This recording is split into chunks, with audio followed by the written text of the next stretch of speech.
Okay, so let's get started. Pull off my recording thing, and I'm gonna do like a 45-minute timer,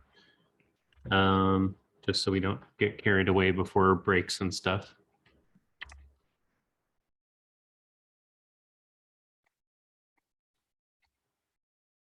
Okay. Let's see here, one last thing.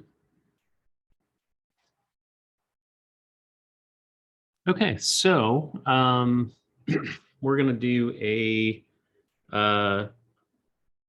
Tesla order form. I've done this a couple of times, and I was trying to do the login form the last time, and it was kind of hit or miss. Some people really liked it, but a lot of people seem to get a lot more out of the Tesla order form.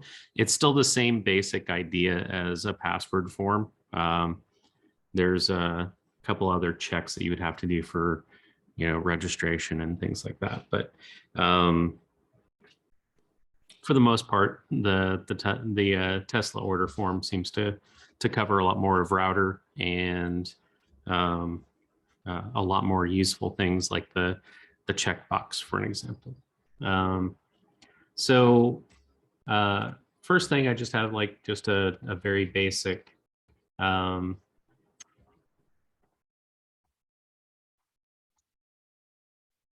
very basic web page with literally nothing on it. And I guess we could probably, throw like a little H1 on here. Yeah, I didn't change that to JSX, did I? Come on now. Getting used to going between Mac and PC still. So we'll do an H1 and just call this Tesla Motors. And so now we have a working React app.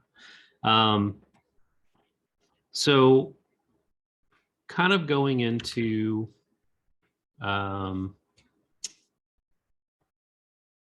setting this up is there's a few tools that we're going to need, but we'll get started with React Router.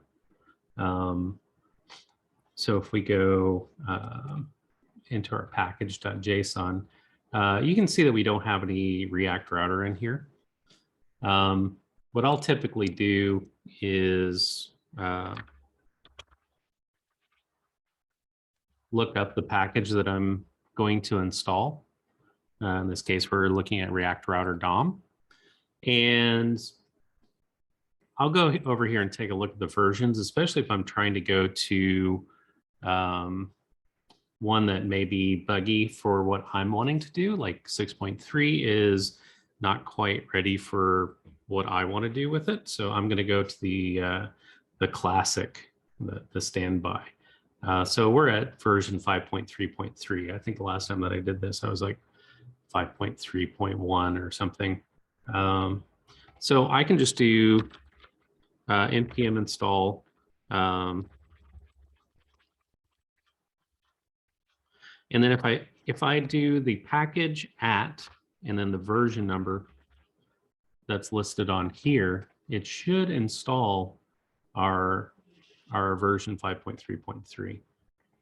Version 6 just has some syntax differences, and last time that I checked it last week, it was not working the way that I wanted it to, so not as happy with it. So I'm not worried about security vulnerabilities. This isn't going to get deployed anywhere. So if you look in your package.json underneath your dependencies, you should see the React Router DOM package has been installed at version 5.3.3. If you wanted to get super geeky, go and look it up in Node modules and verify it, but I'm not going to do that. So let me restart the server.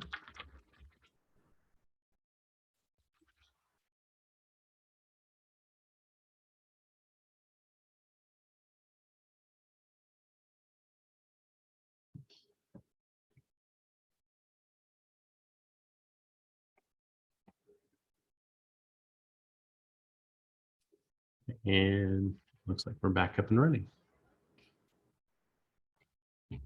So with React Router, what we're interested in doing is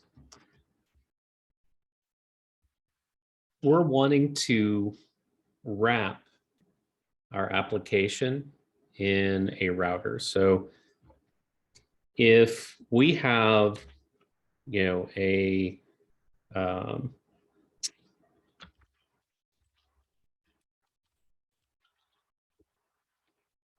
set of router tags and I just move the app inside of there, that's just known as wrapping. So the idea here is this router here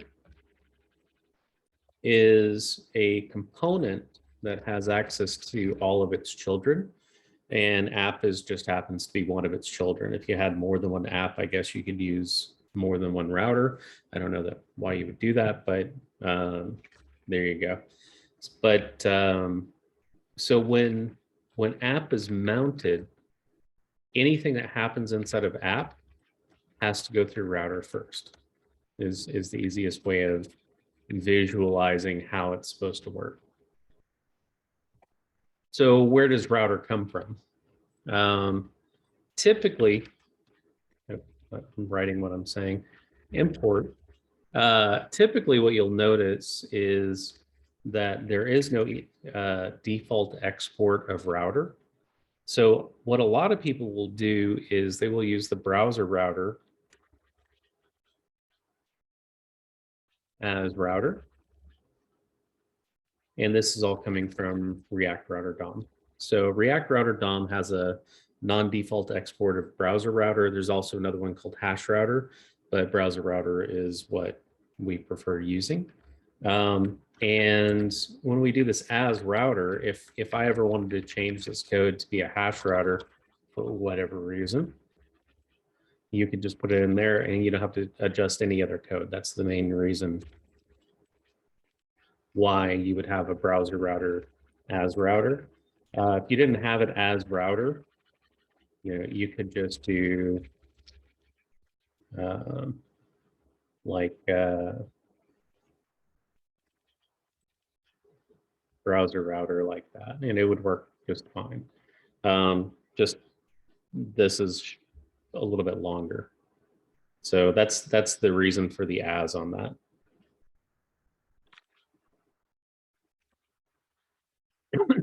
So we'll compile that, make sure it didn't break anything. As you can tell, there's really no difference in any of the rendering at this point. We haven't changed anything. All we've done is made it so app can use the features of router.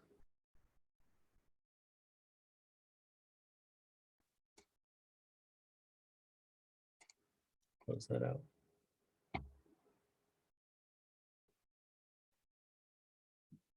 So let's go into app here and take a look here. So if I'm Tesla, I probably want to have, say, some way of selecting a car, right? So what we might do is we might have like a header. Inside here, we probably have a nav. And I've also put a couple of images up here in my public folder. So I've got public assets and like this logo for an example. So what I might do is just put like just a regular image. And this would be /assets.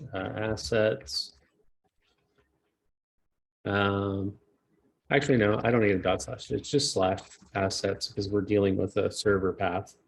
And then logo PNG. And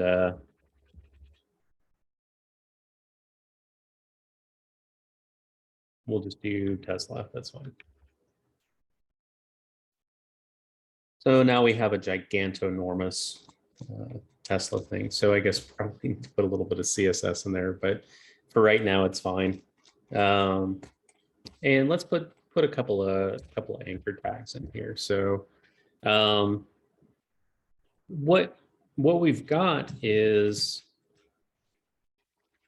if I just use an anchor tag and I want to go to a different route, so like we'll do an anchor tag href of slash, and we'll call this home. And I'm going to put on some stuff for testing as well. So we'll discuss this here a little bit more in a few minutes. So we've got this anchor tag here that is supposed to go home. So if I save this, and you'll notice I have this home button, and watch what happens when I click this home button. The entire page is going to refresh. So like if I go home, you'll notice everything refreshed, went to the top of the page, and it refreshed everything. So when we're using a router for this, what's going to happen is it's only going to update the pieces of the page that it needs to update without refreshing the entire page. So it reduces the amount of information being pulled off of that server. It doesn't have to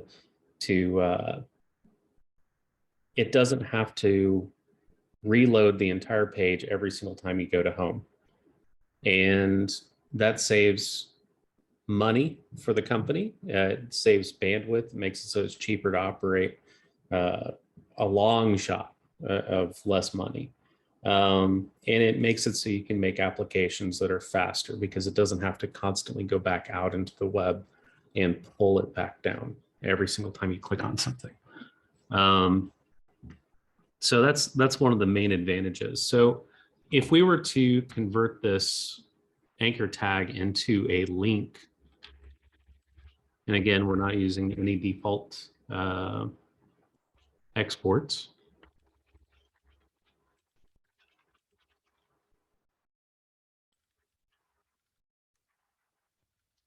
If we wanted to convert this over to a link, all we need to do is just change this A to a link.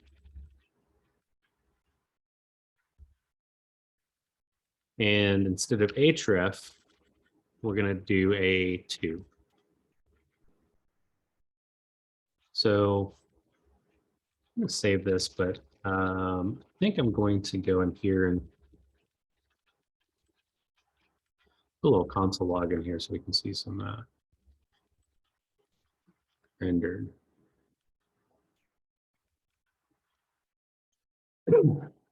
So now if I click on home, it didn't have to re-render the page because it already knows it's here.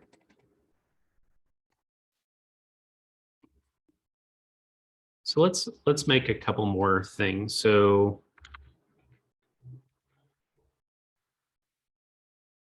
we'll copy this. Oh, geez, I'm making a mess with my copy and paste.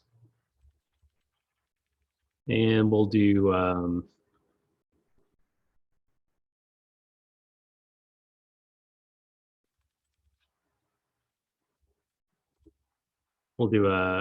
path to model S. We'll do model 3, model X, and capital X, and a model Y. The other thing I'm going to do is I'm going to change my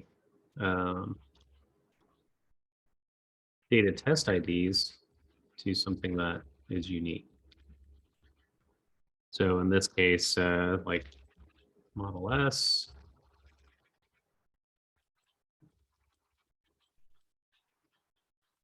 Model 3, like the type.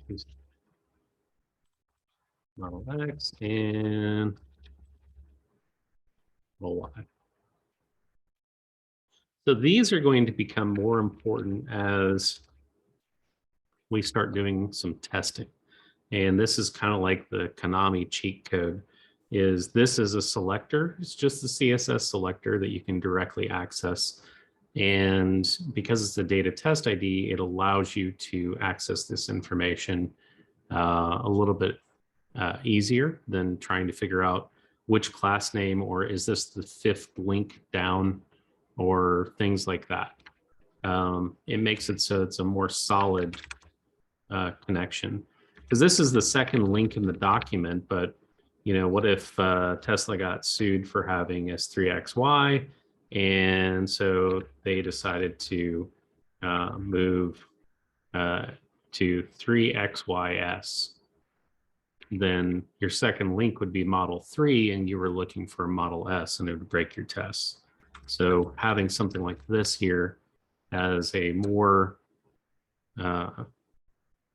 unchangeable way of testing that one element that you click on is, is paramount. It would be a little too crazy, but so we'll do 3. So Model Brian, 3. Go ahead. on line 14, Model X 2, Model X mistype 14. Yeah. Middle. Hmm? Middle. Oh, I can't type.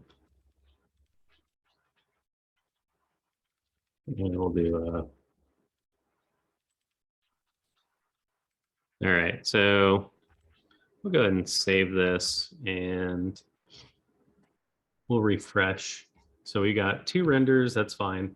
If I click on Model S, it didn't have to re-render anything, didn't have to re-render anything. It knows that there is no information in here that needs to be re-rendered because there's no change. The data is the same, so it doesn't have to change the data. It just changes your URL bar, and that's it. So they went to Model Y, Model X, Model 3, and back to home. So the idea here is that the page didn't have to refresh. It just worked, I hate to say perfectly. It reduced the number of communications to this server down here. So it's faster. And since we don't have anything else rendering, it's really boring. But I say we fix some of the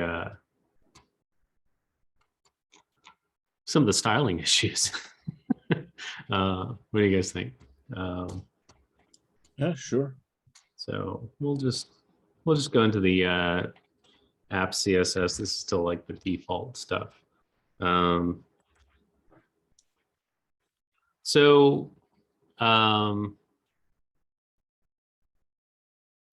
think probably we'll start with the header. We'll turn the header to background color of black. Font color is going to be white. And display flex. So if I save that, I should be able to refresh it. Yeah, we're still display flex. Let's see.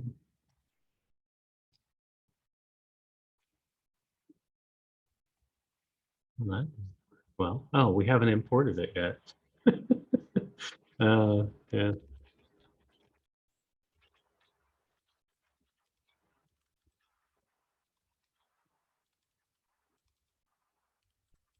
All right, so let's save that. All right, now we've got, yeah, can't really read it, but there's home and the other models and stuff like that. It's still a horrible website, so let's fix the CSS a little bit more. So we'll do I guess go ahead and do the nav. I will do width of 100%.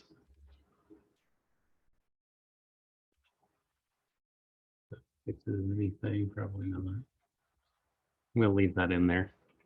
We'll display flex.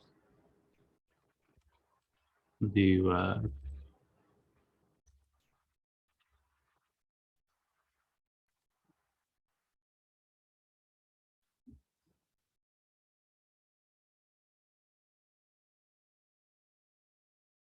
some space evenly. So what that'll do is it'll just make the text well,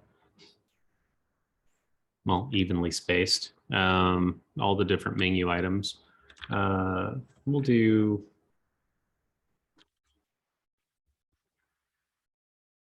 we'll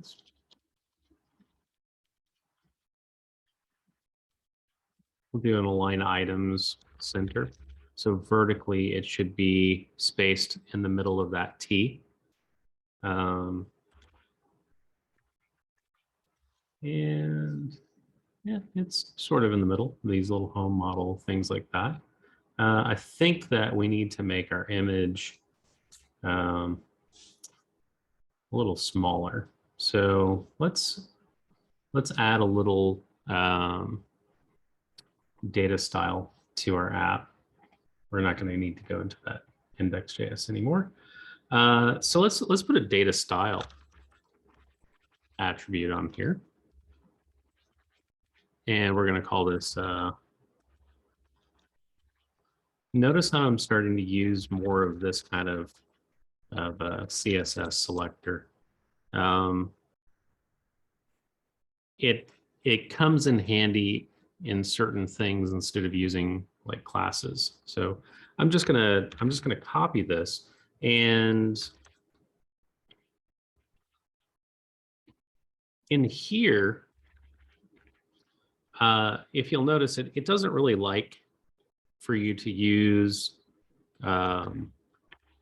your data style Tesla logo like this. They want you to wrap this in a square bracket. And I might do a height on this of say 50 pixels. So instead of using class name, you're using like in a custom CSS. Yeah. What's that called? Custom CSS. So like a data style is an attribute, is what it is. So this is just kind of a, depending on where you're at, you might see this. You might still have to do classes and things like that, but this is becoming more common with like Tailwind and things like that, is to directly change one style. If you have to target it in literally one style, you would do it this way. Just assign attribute to the image. Yeah, since I'm not using a class of images here, this is just one image that I'm going to modify to a height of 50 pixels. This is where you would do it, is just in something like this. So we still don't have good text in here. So I think we probably should start looking at these tags. So because we can't really style a link, right? Link component. Can we make it white? Just see it better. Oh yeah, that's the goal. But notice how we have this anchor tag. So it's an A, but inside of our code, it's a link. So this link becomes an anchor tag, but the router knows to treat it differently whenever you click on it. So we can style this anchor tag pretty easily just by doing something like what would be nav A, because it's inside of the navigation, it's child of navigation, and it's an anchor tag, so that works. So let's do color white. I swear I'm going to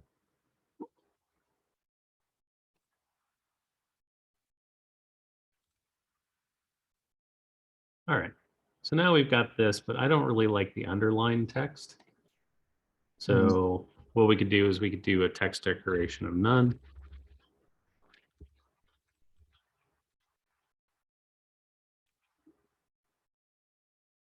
It's a little bit closer. I think I want some more font weight. Looks great now. Oh, it's getting there. Yeah, so that looks a little nicer. Yeah, we could probably put like a hover in here for one last little thing. So then we'll do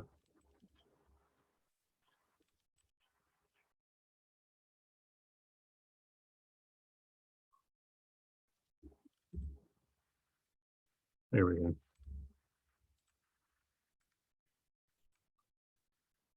So when you hover over, it turns to red. Okay, yeah, that looks nice, I guess. So we haven't done much of anything with the router other than make it so it doesn't reload whenever I click on Model S, you know, or home. Which I guess is nice, but it's a little boring. So let's get back over to learning a little bit of React Router. So I'm going to do a main section here.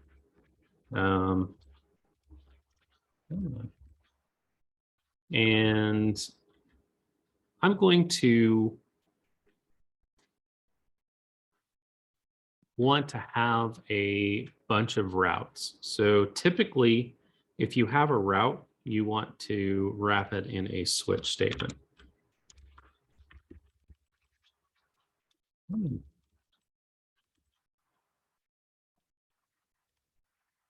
Now, where does this switch come from? It comes from your React Router DOM.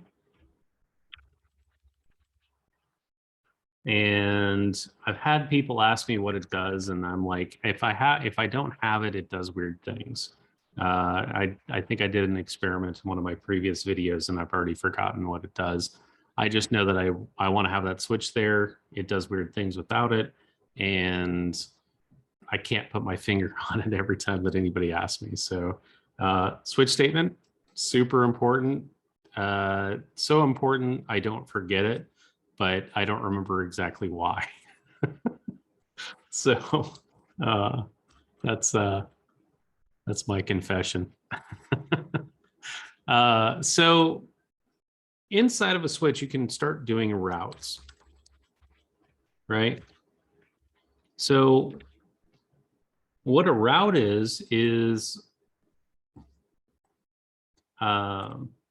I click on, say, Model S, this is going to the model route with a slug of S. So whenever this is on here, we want something else to display here.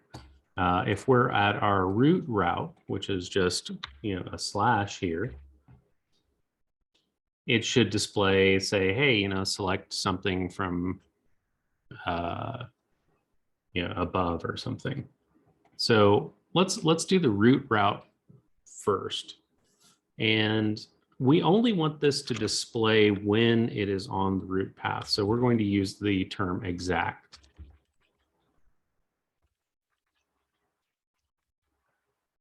And because we're on the root route only, it will display whatever's inside of this route. So we'll do like an H2 tag. So we'll do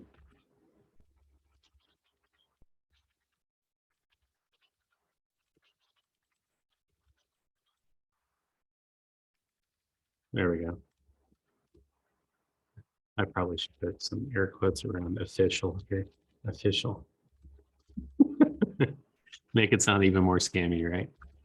So we've got a paragraph tag, and we'll say please select your new product above. And then we might have something down here for like you know, we'll say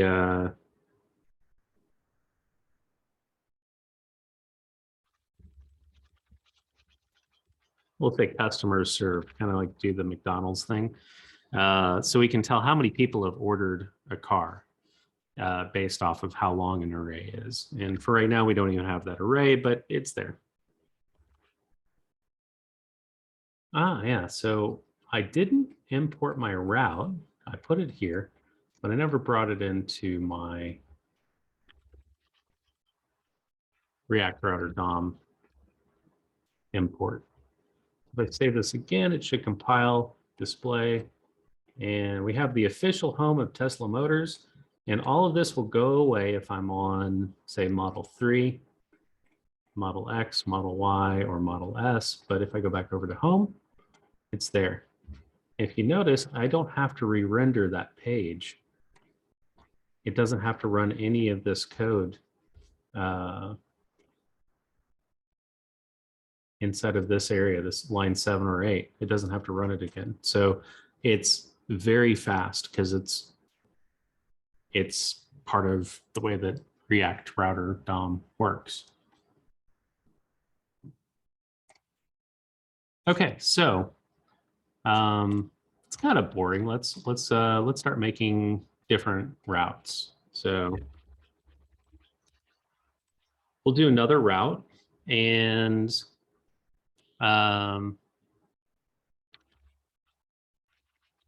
what we're going to do is a little bit different.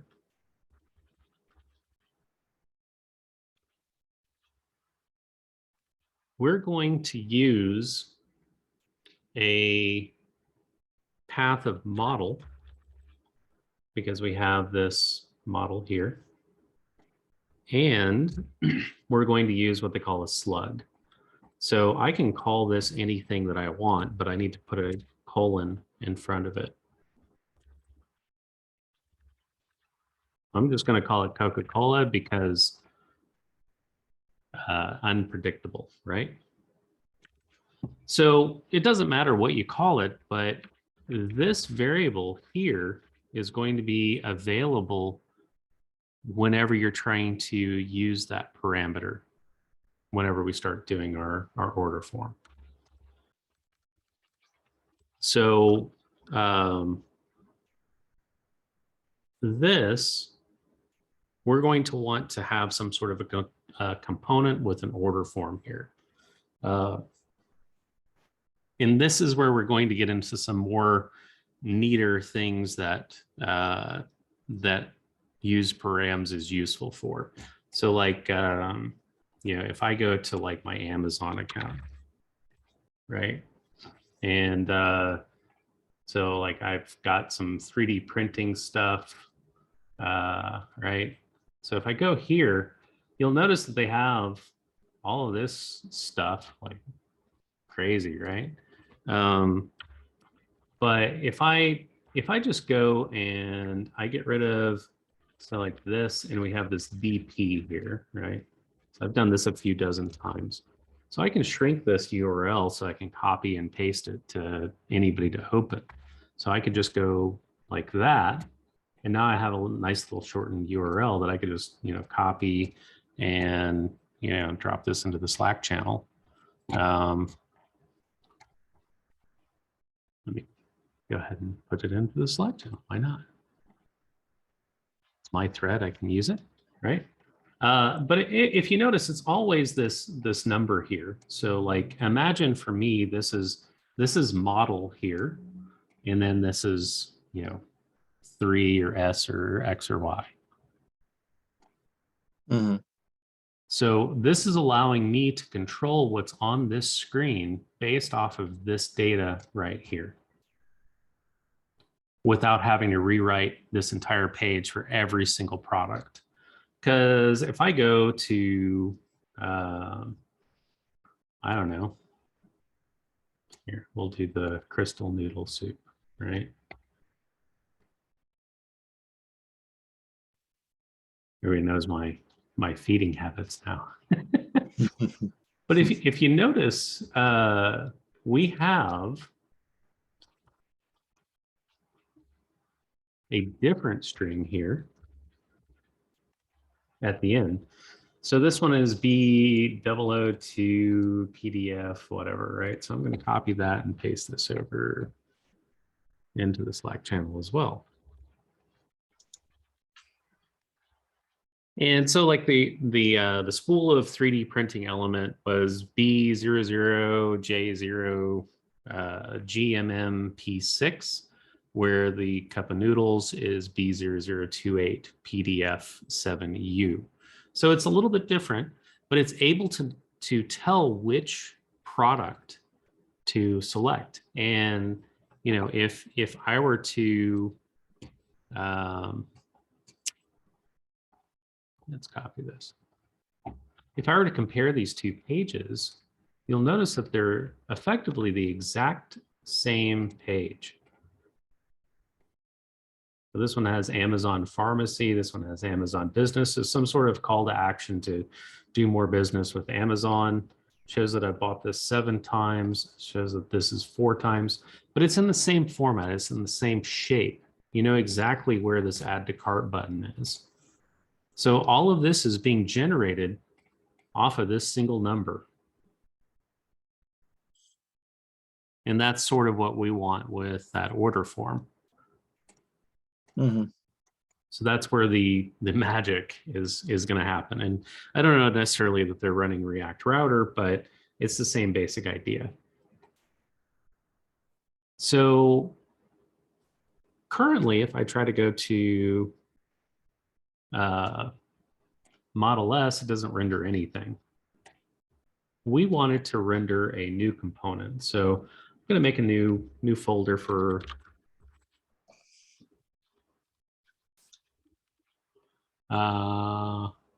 we'll do components, why not? We'll do plural today. And we'll do one for order form. Now my order form is going to need a variable name, and it's going to be a function. We're going to return some JSX and do div order form. And we also need to export defaults.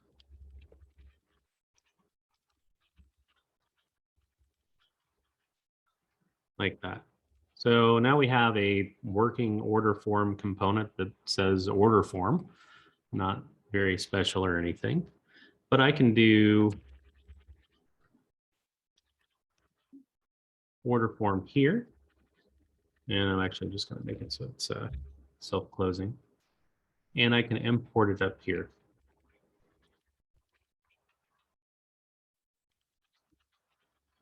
So this is going to be importing order form from our current folder, which is /, go up to components, and then go to the order form.jsx file. And it should display order form on any of these paths. So now it says order form. That's pretty nice. If I go home, it's the official home of Tesla Motors. But I can click on any of these and it's always the same component. So similar to trying to do the Amazon.com thing, we just have a component that is rendering the same thing. But we want to pick this data off and change what's in here. So this is where we're going to start getting into some more interesting things in React Router.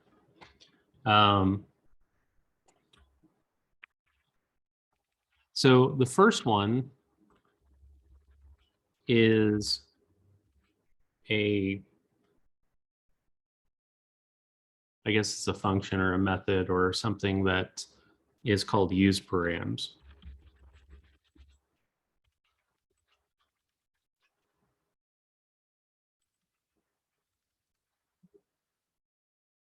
Now,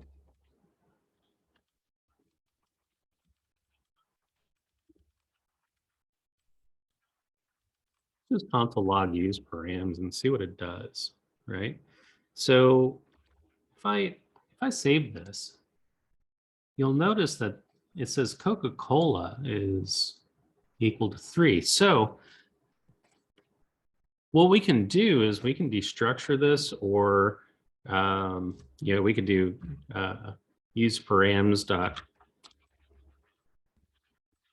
Coca-Cola. I can save it, and it's just going to output the number 3, right? And so probably might be a good idea to save this as something. So you could do const model is equal to use params dot Coca-Cola. And you can say for the model curly brackets, exclamation point, and we'll just do model, right? So now order form for the model 3, if I click on model S, it's now order form for the model S, order form for the model Y, order form for the model X.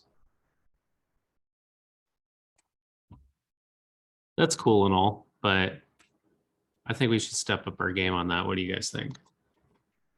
You want to change some names of our photos? Let's stick some images in here, because I did put these assets in here in a certain way. So notice how it's model-3, model-S, model-X, model-Y. Mm-hmm. So what we could do is we could just like stick an image in here. And so what I might do is just have a string literal, and we'll do / assets model dash break out of that, and we'll do model dot png. And same thing with here. We got to give it some sort of a title. So we'll do, say, model.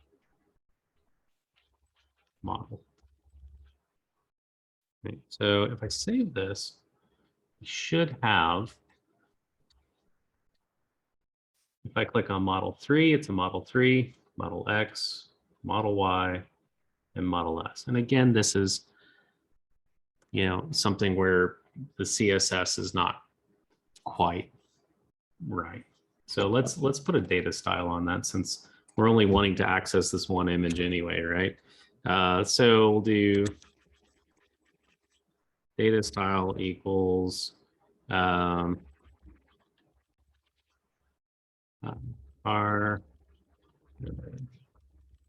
something like that, and go back into our CSS, and I'm just going to copy that since that's a lot to type.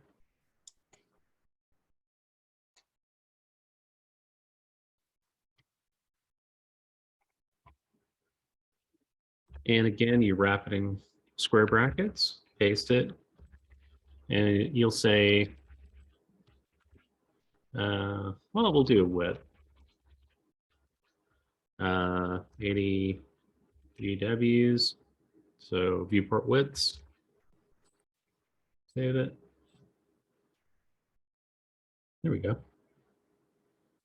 So there's the model 3, model X, model Y, and model S.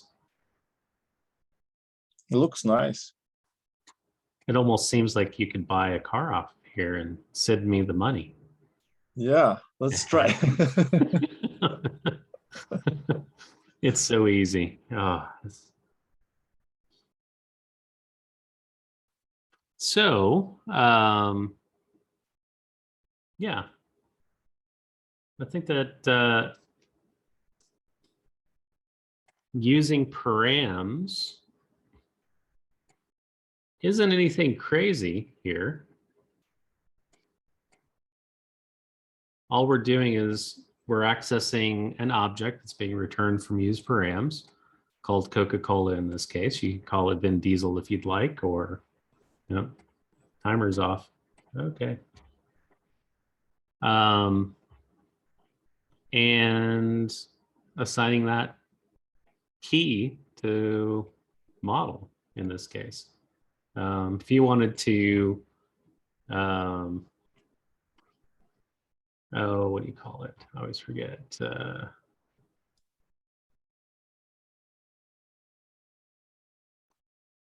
Change all occurrences, Control F2. I got to remember that on this. So, and I can see one that it's not supposed to be, but I'm going to change all of them anyway. So let's say that we put this as, oops. All right. We'll do this as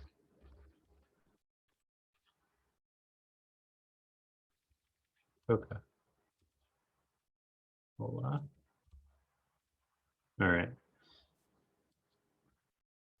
So if I wanted to destructure this from the object that's being returned from use params, oh, come on. Doing a horrible job out of this. I could just do it that way. No, I need to change this back to model.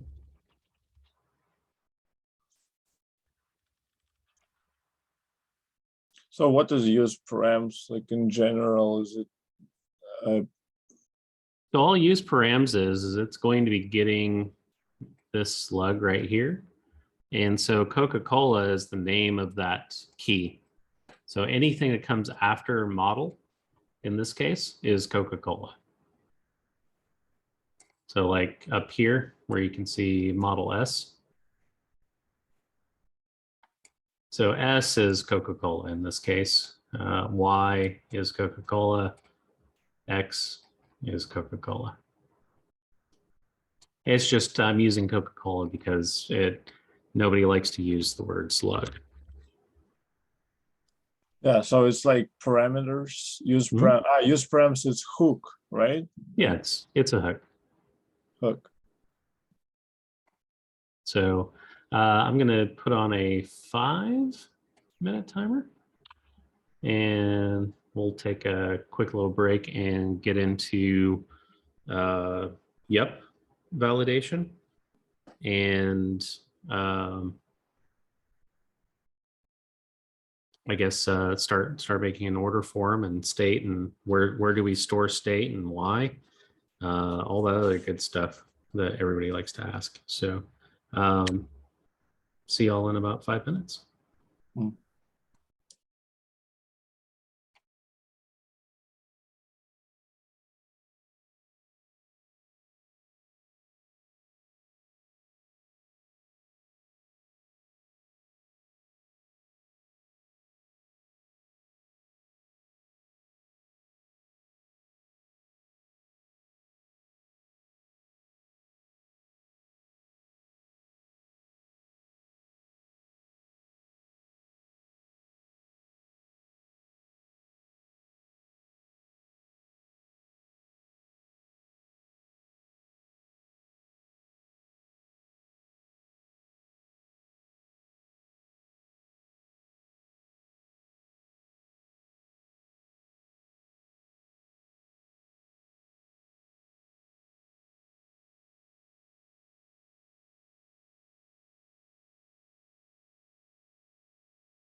Okay, and we're back.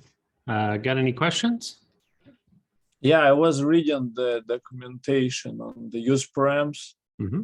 and also use history. Hmm. How is it use history different? Is it, can we use Oh, it as well, or is it not applicable to our application? oh, we'll use history here in a second. Oh, So, all right. so basically, what use history does is it forces you to go to another page um, in what we're going to be using it for. But you can also tell where you came from, and you can tell it where to go. Uh-huh. So, like use history. If you came from Model S and you went to Model X, it would keep track that you went to Model S from Model S to Model X. But you can also push to it. Um, and when you push to it, you can force it to go to, um, say, like the home page or an order form completion Uh-huh. page, which is what we're about to do. So I guess it could be used to the arrow buttons, like back and forward, right? Like on the browser, where yeah, you you can also do stuff with that as well. But it's kind of like that, yeah. Mhm. But you can make it go forward to a different page. Uh-huh. So let's do like a really quick and dirty form in here. Um, and we'll do say an H2, and I'll move this up. Actually, I think I'm gonna make it so the H2 is more like this. And then I'm just going to move this to the top of that image. So we'll save that.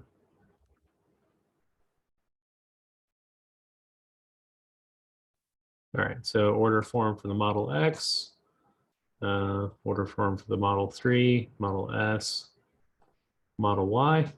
All right, so that's working kind of the way that we want. What we want next is we're going to want some sort of a form to collect information so we know exactly who wants the car. We're not going to get into super big, crazy stuff. I'm just going to do two basic labels. So we're going to do a label, and this one is going to be, say, we'll do a P tag. Your full name.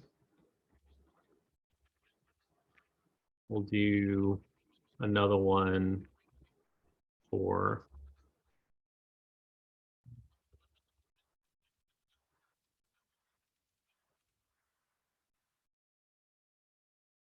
LE. I don't think there's a U there. Yeah, it looks all right. So I solemnly swear I am.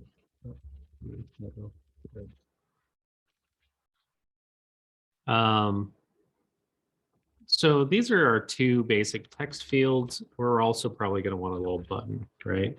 And we'll have this as a submit button called uh,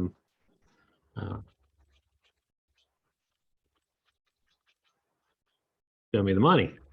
So like if I just save this. So we've got a full name, solemnly swear I'm up to no good. There's no checkbox. There's no form field. But yeah, whatever, we can add those. So if you notice, if I start typing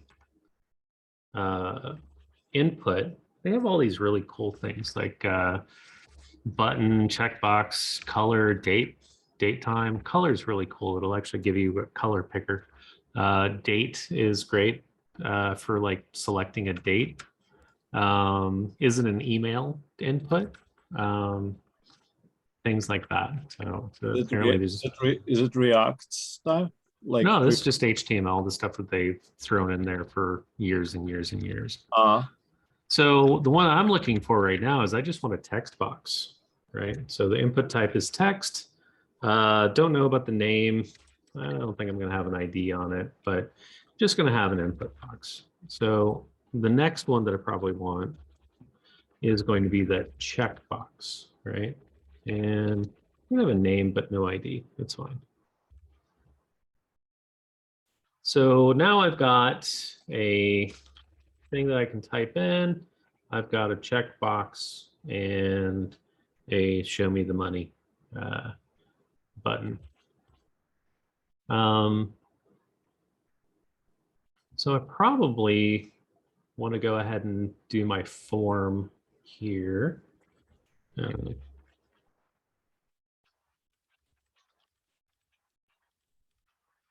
Do a simple display flex on it so that buttons. Yeah, we want to do a flex direction column. There we go. All right, cool. So now we have our full name checkbox. It just, we have no way of telling what this information is in our program.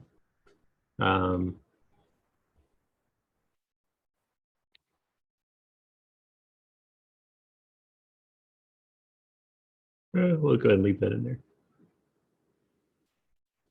So we kind of know that we want a first name and whether or not they've clicked the checkbox. So we might have something called our initial state. So I don't know. I'm kind of thinking, I guess we could probably call this like initial form values instead of like initial state, because it's more of a form value thing.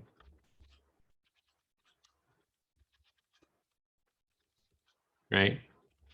And we're just going to equal this to an object because we want to hold similar information that is of the same shape. So we want the information about the model. We want the full name. And we want to know if they're up to no good. They're not up to no good, then, well, we probably shouldn't be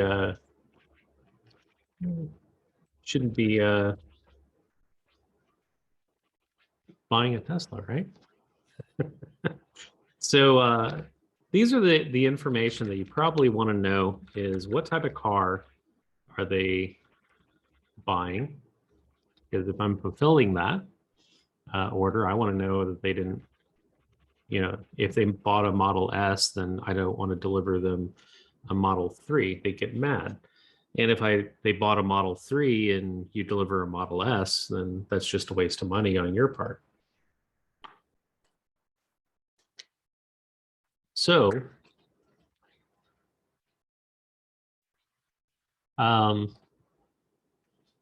next thing that we're going to need is a little bit of state.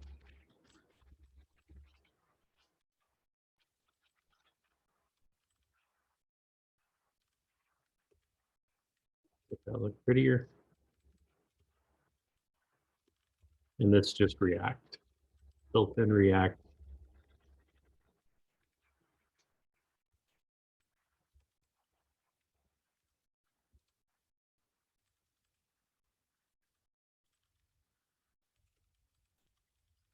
And names that make sense are form and set form. And we're just going to put in our initial form values into here.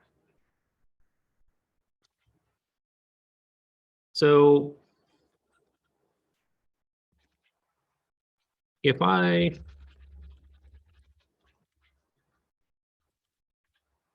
console log my form,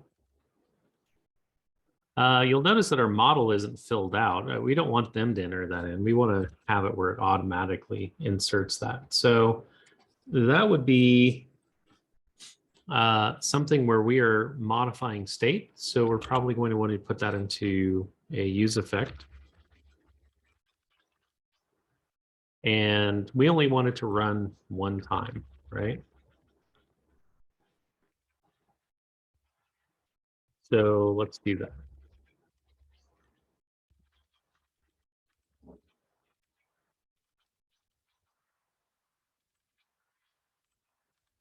Okay. We're using this empty dependency. It's only going to run once after that form has been rendered. So let's see if we can put our Coca-Cola in there. So we're going to do set form. So set form is an object. So we want to match that object. The second thing that we want is we want whatever is currently in there to be in there. So we're going to spread form. So all of those values that were in form are now getting injected into a new object. The next thing we want to do is we want to do surgery and replace model with Coca-Cola.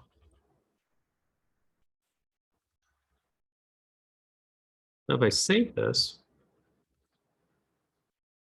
you'll notice that now it's replaced it with model Y. If I go to model S, and there might be a little bug there. Let's see, model 3. Oh, it's still got model S. Oh no.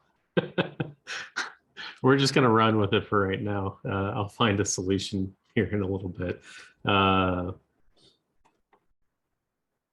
Let's see. Oh, that's horrible. I guess we could probably set that at the time of the submission. I didn't even think about that. It's not going to do it because it only runs once, and we're not changing a part of the state when we're doing that. So, oh, I was hoping I could do that. Anyway, so we'll do that. That'll be one of the last steps when we're submitting the form. So let's do this. Let's make sure we're back to where we're not broken. So the first thing that I want to do is I want to be able to tell what somebody is typing into it, right? And when they click on this check box, and then I want to make it so that when they show me the money, it doesn't start, putting a question mark up here, right? I want this to I want this form to tell me the value that's in it every single time they click a key in, say, this input box. So the first thing that we're looking for is, see this name here? So this name is going to correlate to your value in your form value. So in this case, we're going to call this full name. It has to match. Second thing is we want a value. So this value is going to be equal to a JavaScript of form.fullName.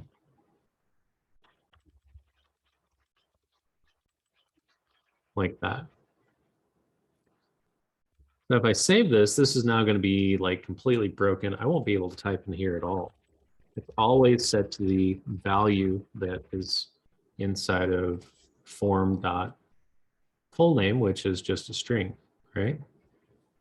So that form cannot update at all. No matter how many times I pound on the keyboard, it's always going to be set to full name. So what we want is we're going to want a change handler. So we want to know when there has been a change to that form, and we want to update the value that has changed. So easiest way of doing that is to make a new function.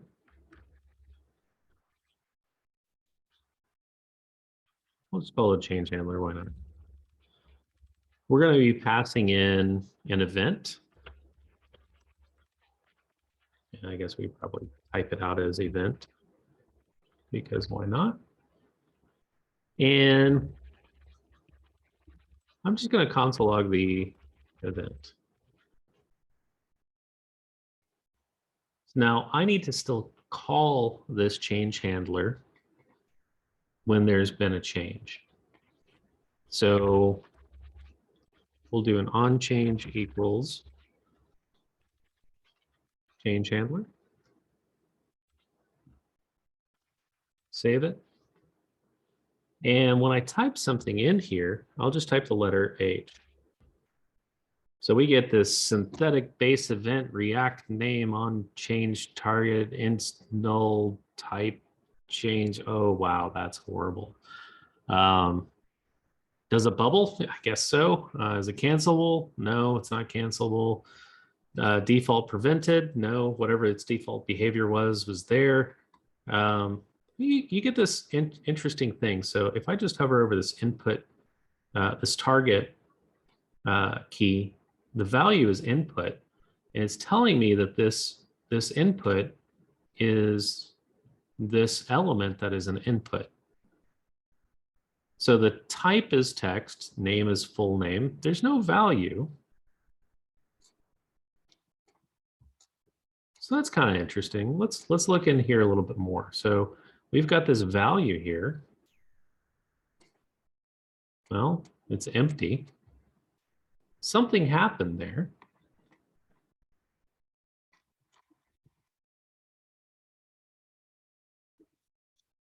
So let's kind of take a look a little bit more here. So we've got name here. So name is full name. Okay, well that jives with this here. So name equals full name. So there must be a way for us to get this name data here and a way for us to get this value data from event.target here. So let's kind of play with that for a second. So the two things that I probably want are going to be event.target.name and event.target.value. Let's save that. So now if I type the letter H,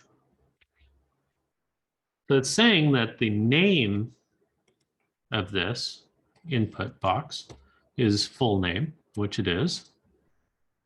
And the value that I typed in the keyboard is H. So if I type, this is a test, you can see that it added a T, an H, an I, S, A, T, E, S, T, but it always came up with an empty string inside of here because it's picking up that information, but we're not replacing any of this information in this form. So full name never gets changed, and the full name key never gets changed. So this value is always a string. So if we go and let's say that we did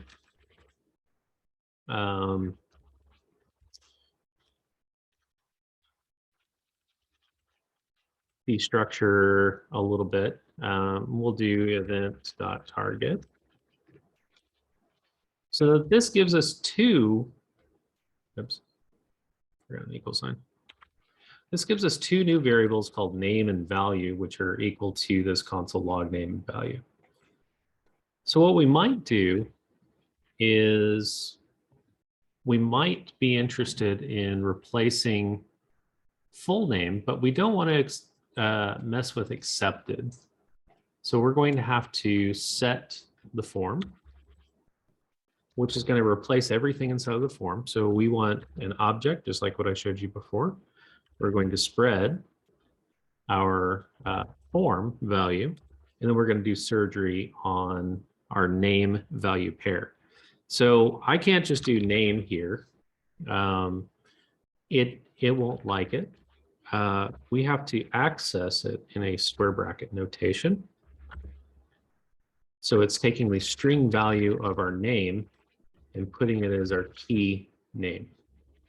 The next thing is we want to put in our value, whatever is in that text box at that time, to replace what was in form at our last state change. So now if I save this, and I start typing, this is a test, you can kind of see that it's adding in a character, THIS space IS space A space test, right? So right here, it's saying that my value has changed to this, but now it's actually stored in an object. And my full name is still whatever the string value is of my name, of my key. So this full name, it knows to replace full name with whatever was in the form.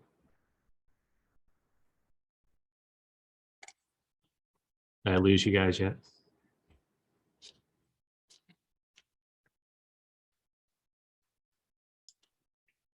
No.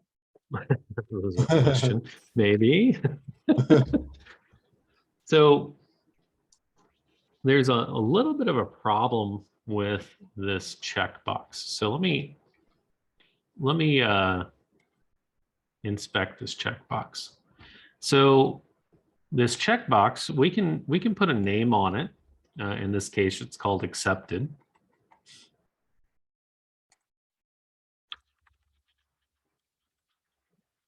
And we can put a value on it.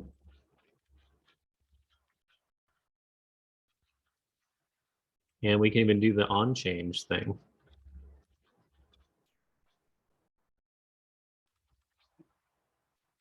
I can't type today worth anything. It's a Friday. All right, so if I save this, I should still be able to click this checkbox. And you're going to notice here that we have this value is equal to false. And I click this, and it stays false. If I look in the console, it's saying that accepted is false, accepted is false. So something isn't working on this. So something is different about a checkbox over a everything else, actually. So checkboxes are a little weird. So you notice our input type is checkbox versus text. We can actually use this, since this is the only case that I can think of where this information differs significantly. We can start to play with this. So up here, we could probably grab the type, right? And I'm going to get rid of that. And I'm going to console log the type.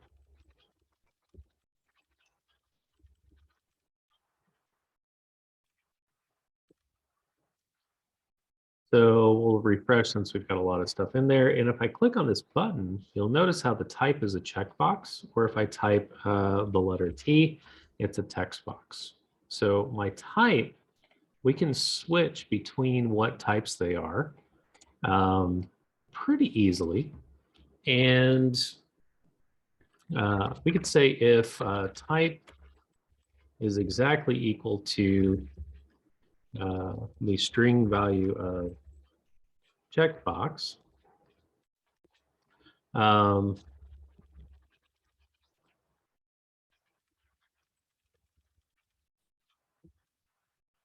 console log, it's a checkbox, right?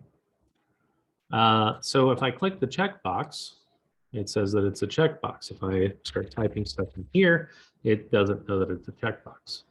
Checkboxes, we want to get a different type of information from here. to know whether or not it's checked or not. So if I do HTML checkbox, let's see if they've got some more interesting things in here.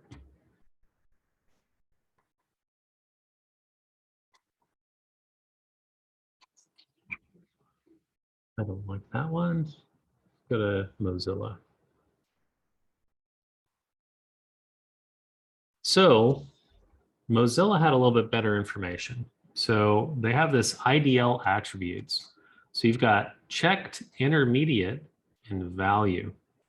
So checked is the supported common attribute. So what we probably want in our order form isn't value. We want checked, right? We'll go ahead and save it and just kind of see what happens. Now if I go into here and I try to, we'll refresh, and I try to check this, it says it's a checkbox, but I can't uncheck it now.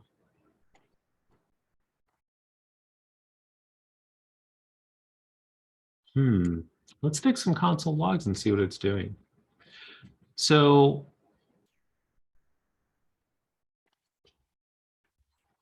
we're in a console log form.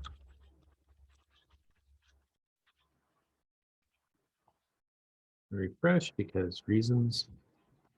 So if I click this little checkbox, notice how it's no longer a true or a false, it's this on. We don't really want it to be an on. We want it to be true. Okay, so this is where we're going to be getting into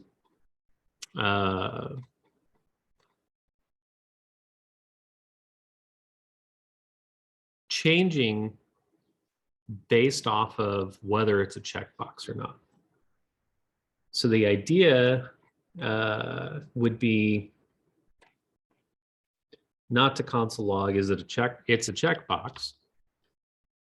Probably what we want it to do is something more like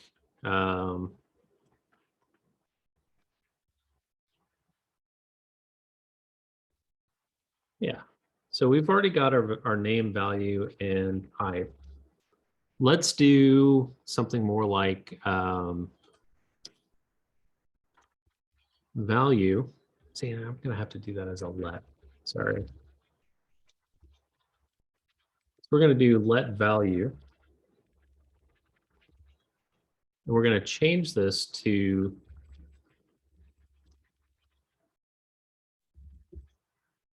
event.target.check. So if this is a checkbox, instead of us trying to get the checked value, we're wanting to get our instead of trying to get value, we're wanting to get checked instead of that. And that should give us a true or a false instead of an on. So let's make sure. This is always the tricky part for me, just FYI. So now if I click on this, we're getting a true on our accepted. And if we click on this again, we get a false. So this is actually changing the state based off of what is in the DOM.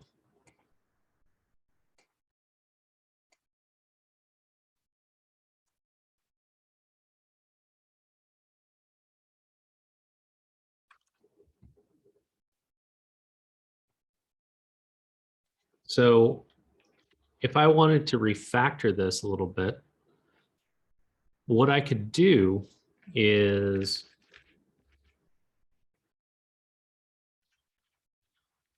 I could take these two out of the equation. I think I'm going to do a constant. So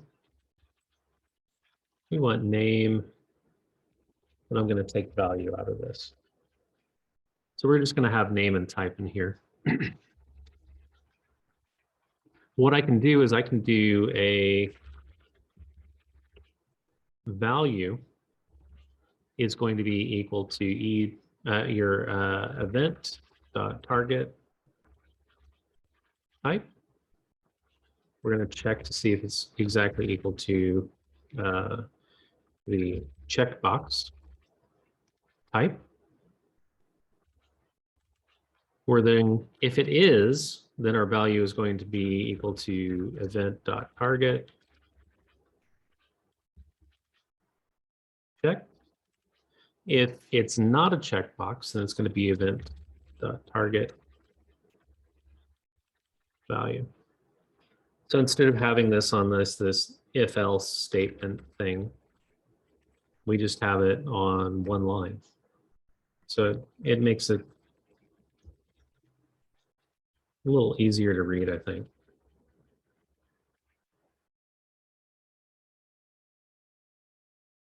Now I know I've lost somebody, or you guys get it.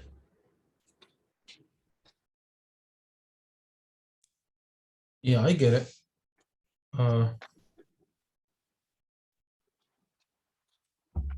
So what I can do here to make this a little bit less, so I can do pipe.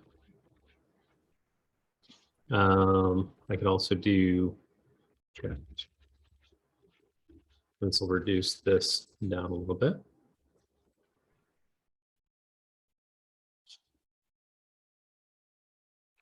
So I've destructured out name, type, and checked. Value, I didn't destructure because I'm setting it equal to whatever is coming out of here. So if it is a checkbox, we just grab whatever value is out of checked. If it's not, we grab e.target.value, and then we set our form. So the next thing that we're probably going to want to do is to be able to submit. And this is where we're going to get into that history, use history.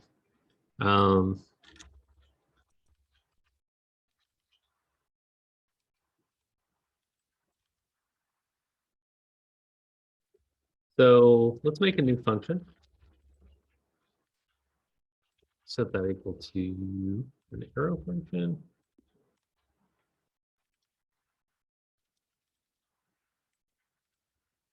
So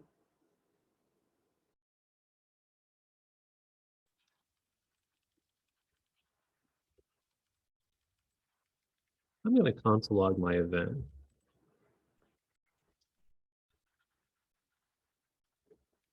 On my form, and this is not on the button, you always put this on the form. You want to have your on submit on your form.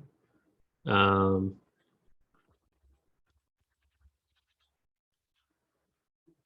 going to invoke my submit handler and console log out the event. Let me save this, and I'm going to refresh. And I'm doing this on purpose wrong because I want to show you what happens. So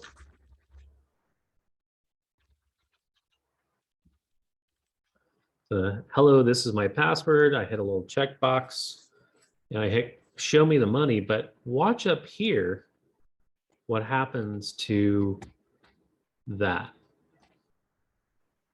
So it reloaded the page and stuck all of that information up here, which is not what we want.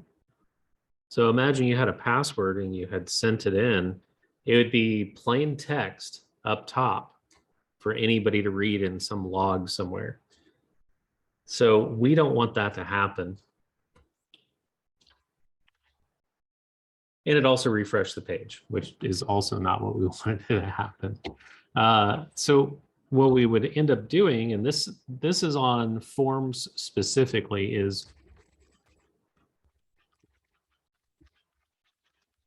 we want to call prevent default.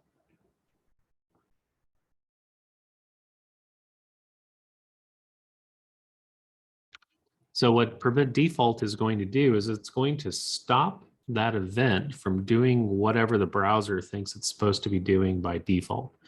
And this is like something that goes back into the 90s, that this is the default behavior of browsers, and we're going to stick with it even though it's 30 years old. So now if I've got this, what I can do is I can type in some information. Click the little checkbox, show me the money. And now you can see that we've got this, default prevented true. That's kind of nice. The target was a form. This form had different information in it. That's kind of nice. There's 2 inputs and a button. You could even go into the input value and see that this is the test. So yeah, we've got an event.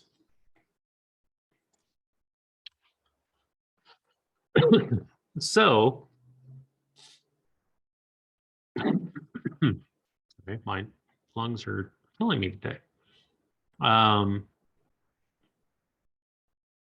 What if after we send in this form, what if we wanted to clear this form? So what we could do is we could just do set form is going to be initial form value. So let's try that first. So let's save that and submit. So show me the money. Okay, so it erased the information. Show me the money, and all that information got erased. Not really that handy right now. But what if we were to send it to a server?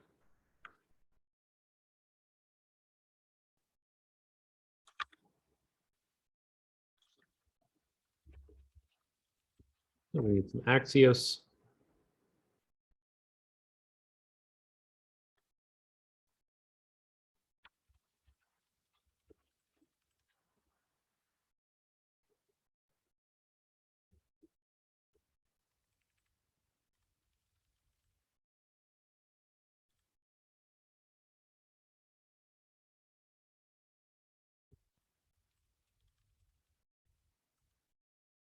So you got to import Axios from Axios. And let's do Axios.post. So that's going to be sending in some information. I'm just going to send it into recres. The recres.in. And I believe that it is API /users. I always forget. Yeah. So what we're going to do is we're going to go to API /users. So HTTPS recres.in/API/users. And we're only doing this just to get some information back that will give us some basic information.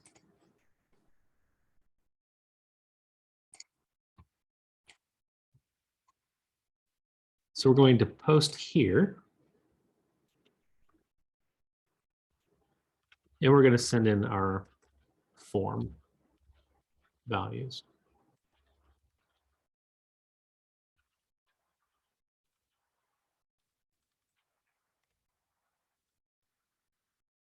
So only when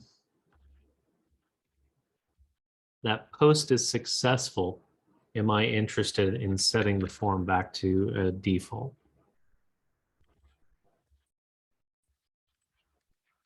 So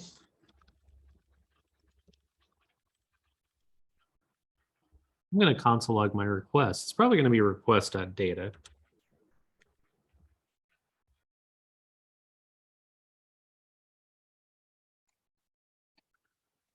So we'll type in hello world. Solemnly swear I'm up to no good.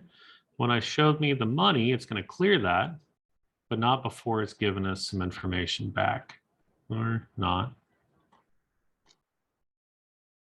Come on, RecRes.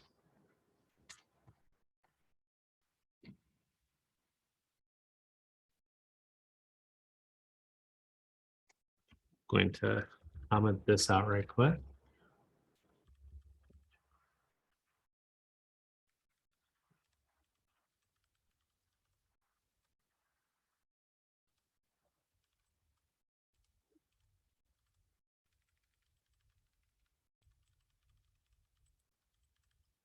A little patch statement in here. See what's going on. If I show me the money,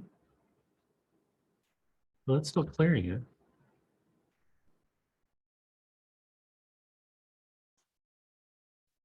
Why is that still clearing that? Because we got rid of this. I'm going to refresh. Something's not right there. Show me the money. There we go. I think I just need to refresh. It's probably old React build from before I restarted the server. So this is giving me back an ID created at full name, shows the accepted, everything else. So basically this is just a parrot. It's saying, hey, I'm sending you this information, and it's parroting it back, but it's also giving me a couple of useful pieces like created at and what ID it is. The model still didn't get changed, so we probably could do that.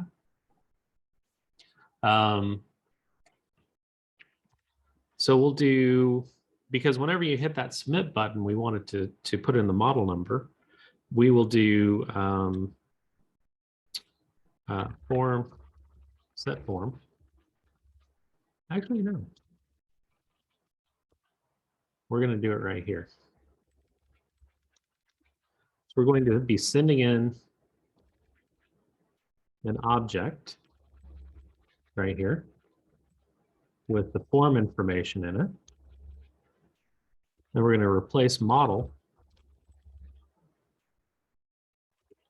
with model, which is this variable. Coca-Cola, sorry, we renamed it. So our model is going to be set to Coca-Cola. So let me save this. And we're also going to clear it. So we've got hello. So let me swear I'm up to no good. When I hit this button, those should clear, but it should also give us one of these objects. It did. And we knew that it was a model 3. So let's check this on model Y. Let's make sure that this works. So hello 2, I'm up to no good. That worked. And it's a model Y. Because getting it at the time that we're submitting it to that post. That had to have confused everybody. So how did we do it to show a model? We just sent it with the. Yeah, so what I'm doing right here is I'm making a new object. I'm now adding all of the values from form, which in this case, it's model full name accepted. And actually, I think it would probably just get rid of model in here because we don't need it because it's not a part of the form. And we're just injecting in a new key of model and whatever the value is from the parameter. Mm-hmm. Does that make sense? Yeah. So now that's not really, we're just console logging this data. That's probably not enough.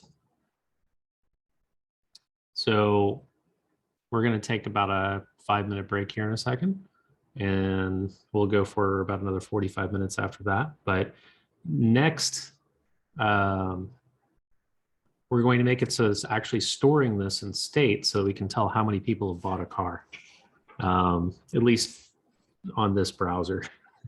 We'll get into data persistence in unit 4, but this will at least give us something more interactive. So beep. I will do a 5-minute timer. We'll be back here in 5 minutes. Sound good? Yep. Perfect, thank you. Yep.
Okay, ready to go?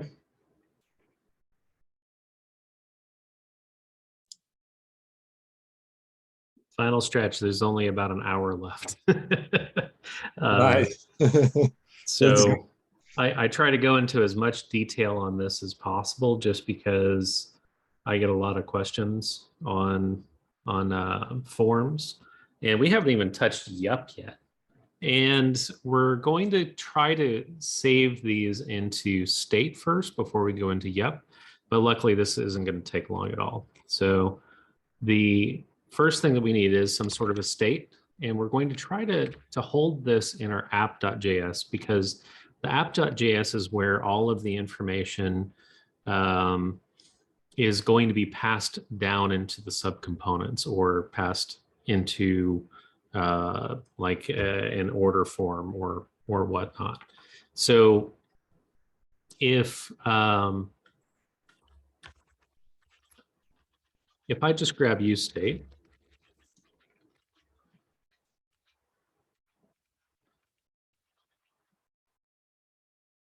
not equals, losing my mind.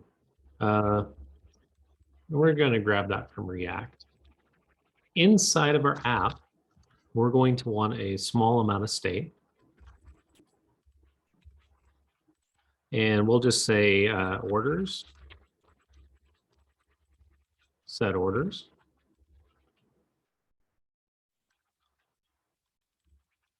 And this is just going to be an array.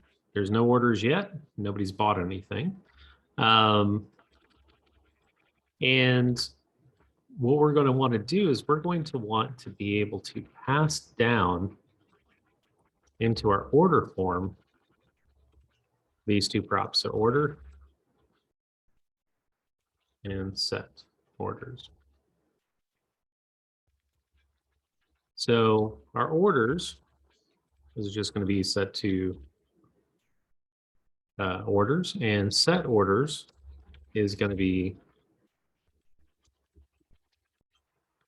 set to set orders. So we have props.orders and props.set orders.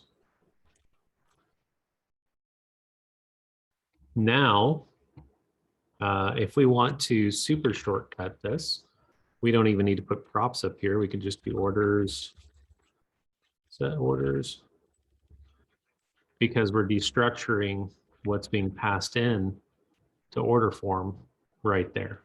So that's like the super level 10 cheat code. When we say orders equals orders in app.js, what do we mean? Like orders? So this is props.orders right here on this side. And the JavaScript, we were talking about the variable right here. So this is, right now, it's just an empty array. On set orders, this is props.set orders. And this is equal to the JavaScript set orders right here, which is the thing that overwrites anything inside of orders. So we're just passing down these two slices of state, the getter and the setter, and making it so that it's available inside of order form. So we're getting it from the form. No, the form isn't.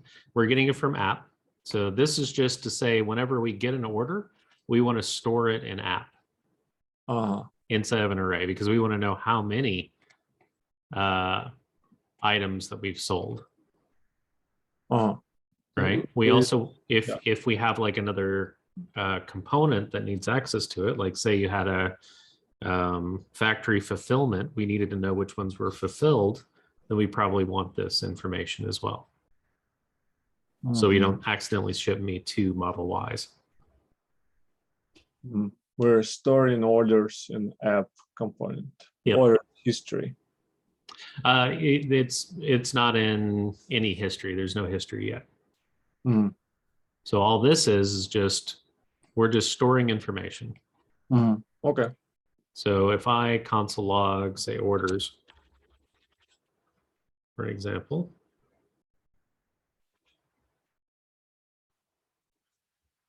And over here, let's see if we can get rid of form, since we already know the form is working. Yeah, so we've got, what we want to do is we want to set our orders, because we've got, when somebody has submitted a new order, we're going to want to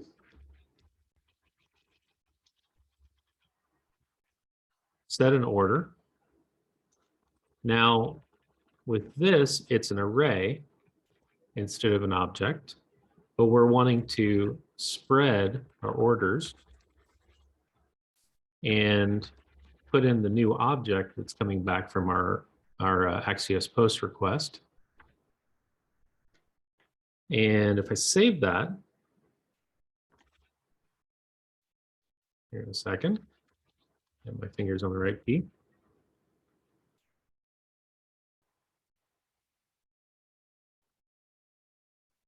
So we'll do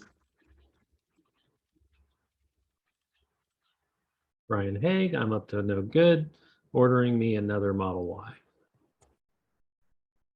So if you notice, once when we got that request back, it added an object into here. So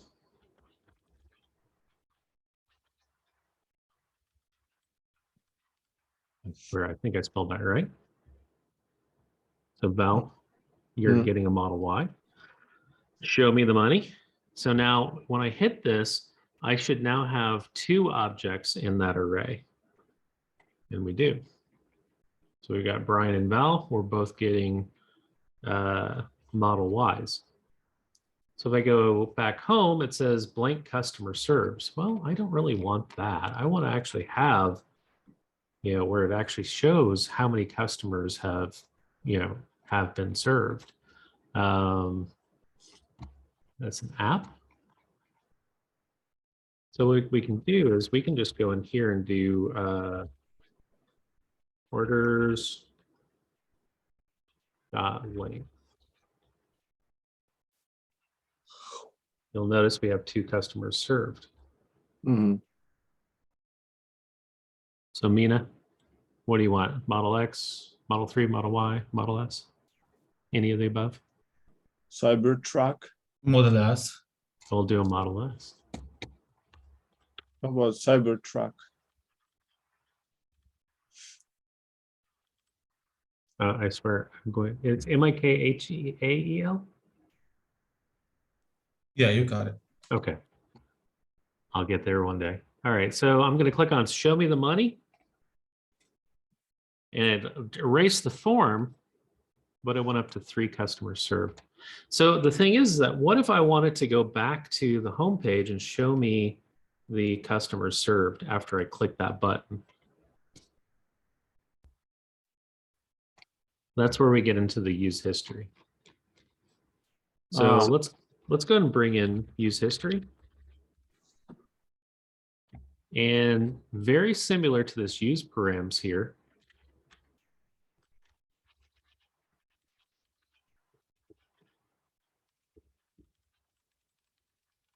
but not exactly. We're not going to destructure history. We're just going to use history the way that it is. So this is making a new variable called history. This is my variable. I could call it Barbie if I want. We're just equaling that to whatever has come back from use history when use history is run. Now, if I go into here, we've set our form. What I can do is do a history.push. And I can put the string value in of what path I want it to go. So I wanted to go back home, which is just slash. So if I save this and I didn't break anything, if I go over to, say, a Model 3, we put Casey in, he gets a Model 3. Now, when I click this, it's going to erase the data that's in the form, and then it's going to go to the home page. It's going forward into the home page, not backwards into the home page. Now we have 4 customers served, and you can actually look at the data here that we've got Casey in here. Sorry, Casey, I couldn't remember your last name. I swear I'm bad with names. The problem is that if I just refresh this page, this data isn't anywhere but on my computer. We didn't send it to Tesla. We didn't do anything. We're not connecting into a real API for this information. This is just kind of like playing like you're a real company. Once we get through unit 4, then it starts to really make more sense as to why you're posting and things like that. Unit 3, it'll also make a lot more sense. But unit 4, it really solidifies it. So we now have it where we can go home. I can order a car. I can check the box, show me the money, and I can see that I have been served. I was the first customer.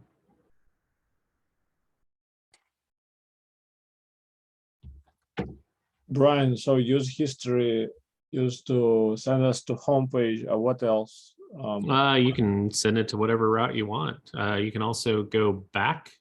There's all kinds of stuff. So like, It's mostly for navigation.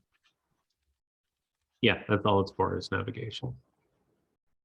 Mm-hmm. So use history. For the most part, you can see that they're basically just using push. Mm-hmm. That's its most basic is to go somewhere after you've finished a form, like to say, hey, you're done checking out at Subway. You know, when you hit your submit, you don't want it just to erase the form and stay there. You want it to go to the receipt screen where you can say, hey, I want to print a receipt. Mm-hmm. Or whatever company, McDonald's, they like to do that. Yeah, or like on Amazon, you order something and you send to the homepage or like, yeah, to your order screen or whatever you've got. It's the same basic information. Got So it. you can push them to anywhere you want, but there's other things inside of there. I don't remember all of the details, but yeah, in general. yeah, but in general, this one, I know that there's like, if you were to dig deep into the history, you could probably find every single page that you have been to on that specific thing, and you could probably assemble like a breadcrumb using use history. But I don't know exactly. I haven't ever tried doing that, so Right. probably out of the scope for the project anyway, since Right. there is use history in the sprint, but yeah, these are the basics of how you would do this. So I guess now we're going to get into to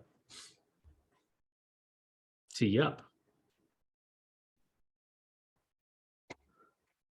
So you'll notice we don't have any Yup in here, so I'm going to have to stop my server again. Oh, yawn. I'm going to have to install Yup.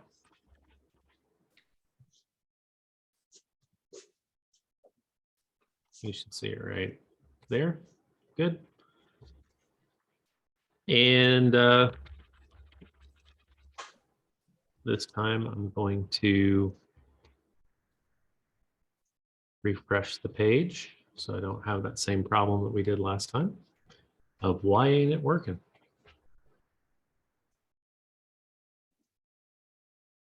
Okay.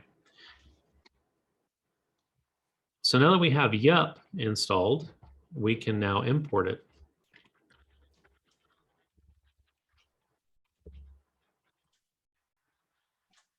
So here's a little bit of a problem. Is one, there are a lot of imports from Yup. So instead of me trying to figure out form schema and validate and all the other things that yup would use. I'm just going to import everything as yup. So it'll be yup dot object, yup dot string, yup dot boolean, yum dot min, yup dot one of, etc. I mean, like everything is going to be imported, and we don't have to worry about, you know, doing something like, you know,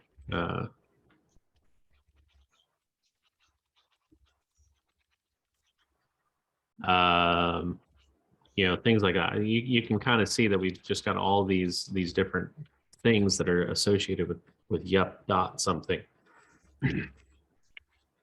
So we're just going to do start as yup, and it'll make a new variable named yup with everything attached to it. So yup dot whatever. So I'm going to make a new variable. This is going to be my form schema. So what I'm going to want is I'm going to want a new object. Oh, sorry, it's gotta be lowercase, geez.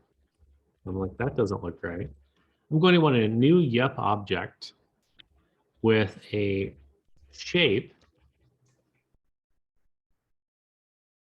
of an object. And I'm going to want these two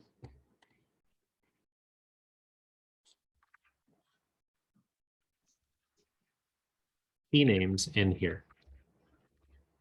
So if you notice, my first one is a string. It was just an empty string, but it's a string. So we're going to do yup dot string. And we're going to do for accepted, this one's going to be yup dot boolean. So these are the types of information that we're dealing with. This one is a string. This one's true or false, so it's a boolean. This is where we're going to be getting into, we've got our full name. What are the possibilities of it being anything less than 4 characters? So we probably want to do like a minimum length of 4. And if it's not that minimum length, we want to send an error message to them. So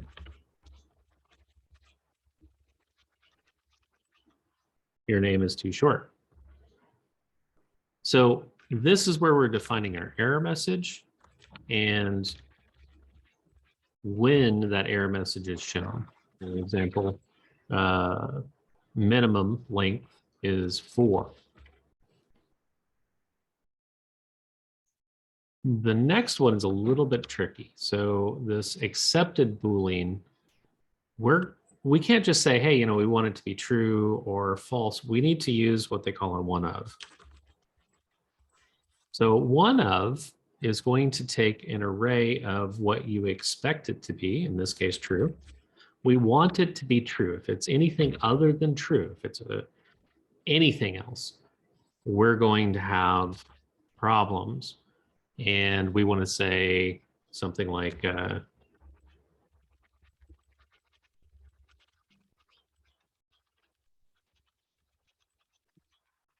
must be up to no good to buy a Tesla.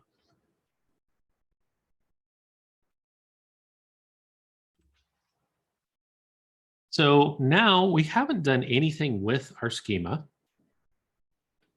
but we've made a schema that says, hey, this is the stuff that needs to be correct before we want to let that button be clicked. That's what the schema is there for. It says, hey, what type of data are we pulling in, and doesn't match the next condition. In this case, minimum should be 4 characters minimum. I guess Gru, even if he is up to no good, cannot buy a Tesla unless he has a last name.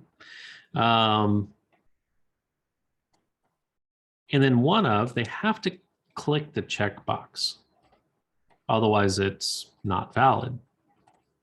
And if you click it and then unclick it, then it's going to give this error message.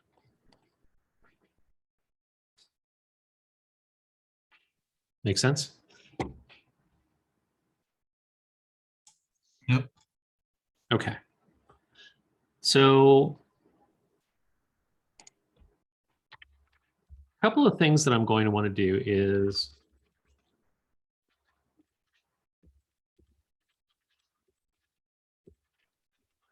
I want to be able to disable my button.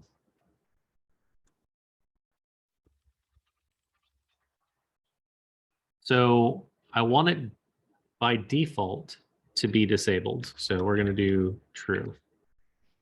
And I can show you what this looks like. If I just go into here and I inspect this button. And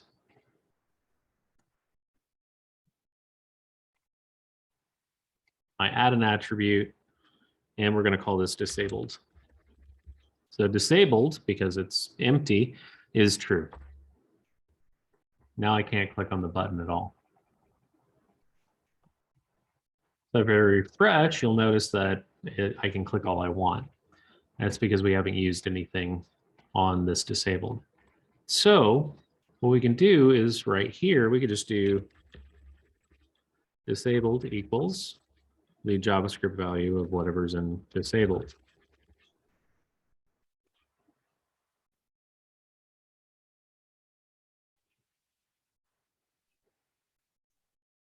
Now I can refresh the page and I can't click on it. However, none of this stuff works yet, so it's not disabling or undisabling or anything else. So let's get that working very quick.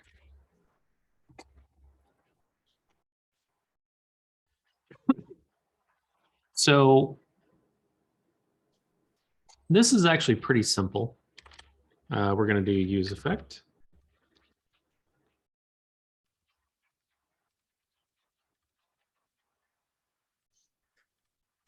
And anytime the form has changed, we're going to validate it.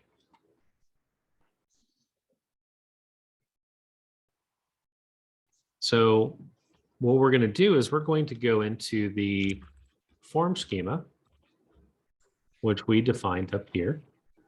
So this is our variable name. Now it has things attached to it because it's an object. If I do dot, you can already see there's all these little things here that you can use on this. So form schema dot is valid are the ones that we're interested in. And we're going to pass in our form. So is the form valid? So if the form is valid, it's going to give a value of if it's enabled or not. So is the form valid? If yes, enabled is true. So this is where it gets a little confusing for me because I always get the double negatives always really mess with me. So my set disabled, let me think about this for a second. My set disabled is going to be the exact opposite of enabled because if it is disabled, I can't click on it.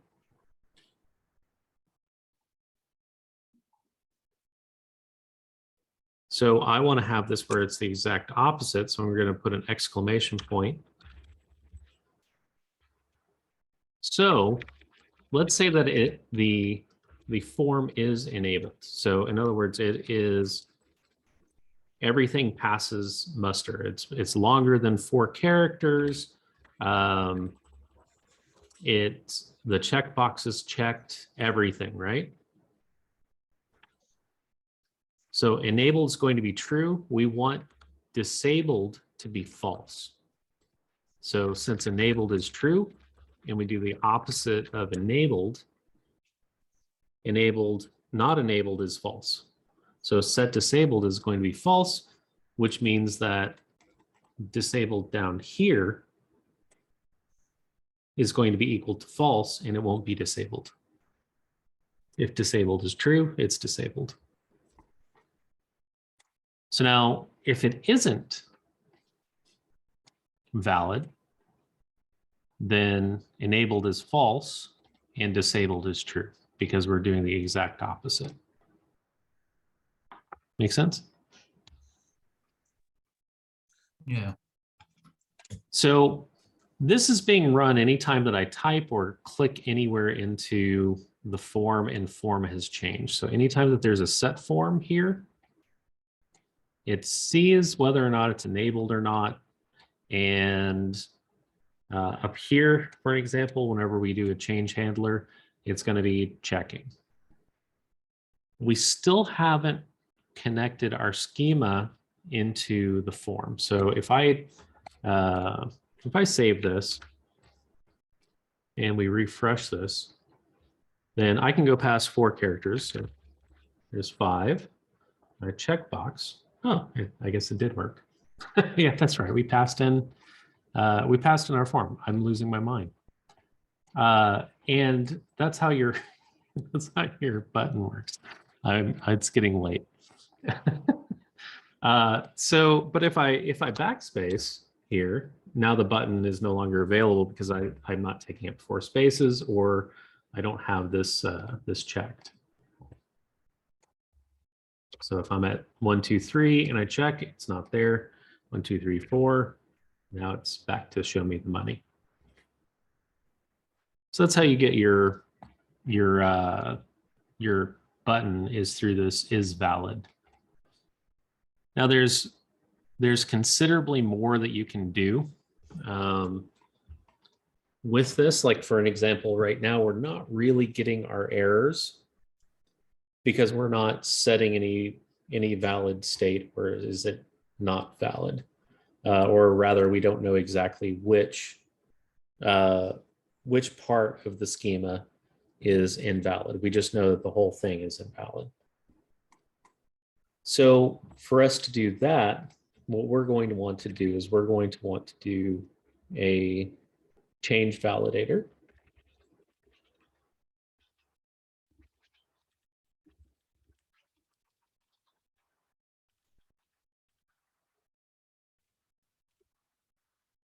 This is going to be a function. And I'm going to be passing in the name and the value. We're actually going to be getting them from down here.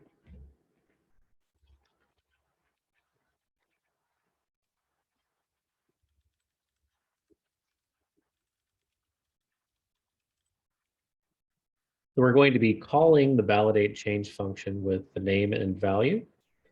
And those are just going to become new parameters inside of this scope here. So we're just passing information. So for us to be able to do this, what we need to do is we need to do a yep reach. What a yep reach is going to do is it's going to take in your schema and which key you're trying to access. The second thing that you want to do is you're going to validate what the value is on that key.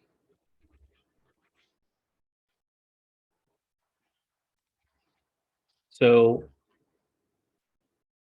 this is where it's kind of a cool pattern that YEP uses, is they use a clean path. So it is valid, go to a then statement. So what we can do here is if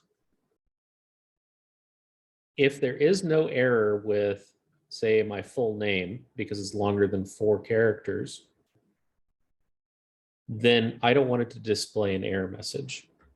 So we would set that to an empty string. So we could do set errors. Oh, wait, we don't have an error. We need a error state. Oh, sorry, errors.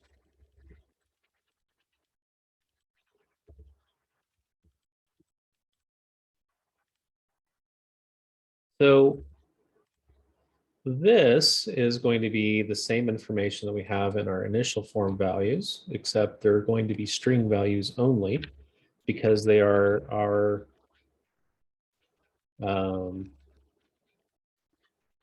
error messages. So currently there is no, on an initial render, there is no error saying, hey, I'm sorry, your name is too short, and there is no, you must be up to no good to buy a Tesla error. So this is our initial form state or our initial error state. So what we're going to do is we're going to set the error, and inside of it, our errors, it's an object with errors. The R is there. And we're wanting to replace whatever is in there for the current name with a value of an empty string.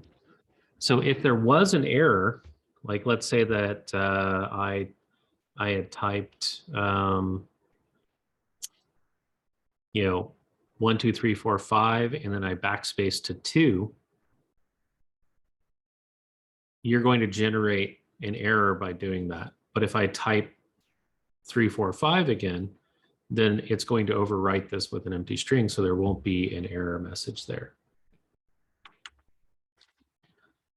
Now, the catch block is usually where you see failure, right? So if something failed, it's going to give you an error.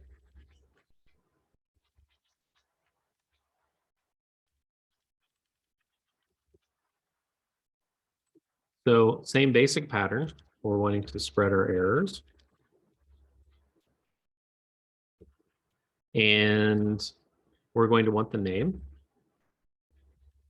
But as a value, we're going to want to take our error from here. And we're wanting to access the first element on the errors array. So error is an object, and it will bring back an array of errors. And we want to grab that last error that it produced and stick it onto our error state. Brian, what is the name? When we say name value, name is going to be what we're typing in the form. Yeah, so like it's going to be full name in this case. So like if it was 1, 2, 3 and 1, 2, 3, 4, and then I backspaced over the 4, name is going to be full name here. So it will know that the error full name needs to be replaced. I'm a bit confused. What if we type like my name there, like Val, then? No, it's not the same thing. So this isn't like a name. This is the value that this name is equal to. Mm-hmm. So you wouldn't ever be able to put your name in here unless you went and surgically said val. Like you would have to have this elements open, and then you would have to be editing the DOM to be able to do that. Mm-hmm. So what you're looking at is the value is something totally different. Notice how this is 1, 2, 3, 4. That's where you're typing it in over here. Mm-hmm. So the name has nothing to do with anything. If you notice on this checkbox, it also has a name of accepted. Mm-hmm. And if you if you'll look here, accepted is just a string value on this one. So its name is equal to the string value accepted. And we're grabbing a square bracket notation with a string inside of it. So we know that that's your key name. Mm. Like where we type that we're determining the input box where we. Yeah, but type. this isn't hooking up into the input box at all. All we're doing is just validating whether or not your form schema up here is good or not, and which one is which one of these is the one that's erroring out. Is it full name or is it accepted, or are both of them good? So all this validator is doing is just generating an error message. Right. So if I save this, I can type all I want, backspace, and it doesn't show me an error. So what I might want to do is come into here, put in a span, and I'll do this. And we might do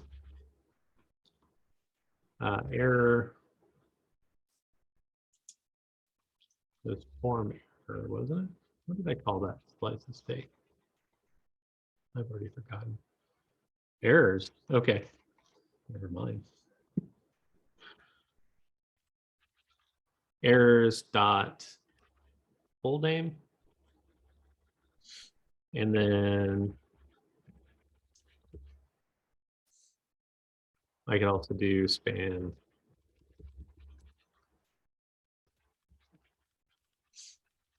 errors dot was it accepted? Why do you put span? To put it on the next line? No, that's an inline element. So it puts it into the same p tag, but I also have the ability to style this manually. So I can style this with like red text or something. Okay, so let me refresh. So this would be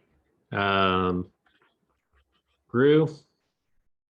So grew king of the minions is doable, but if I backspace, grew doesn't work. So if I solemnly swear I'm up to no good, but then I recheck it, you must be up to no good to buy a Tesla.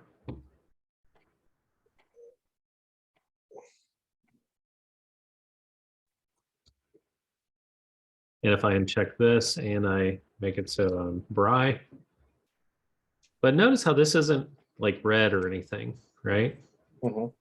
So if we wanted to make it so that this was red and make it so that there's a little bit more differentiation on that, probably what we could do is throw in, say, form, span,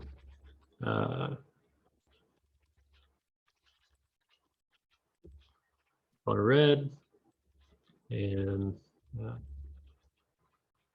do some font weight, 900 sounds great, something like that.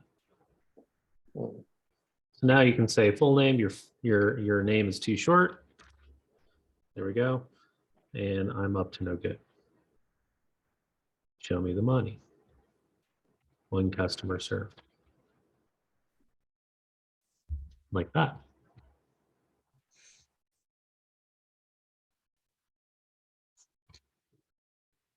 So that's why I was using the span. Was just makes it a little easier.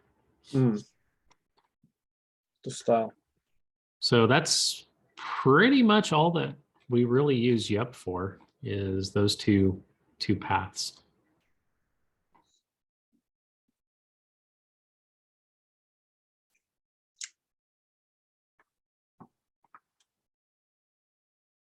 Did that help at all?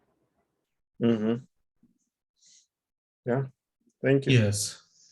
Excellent. Thank you so much, Brian. So let's do the last pain part, which is testing. Luckily, testing actually is a lot easier than a lot of people give it credit for. All I'm going to do is I'm going to make a new file once when I get Cypress installed. So we'll do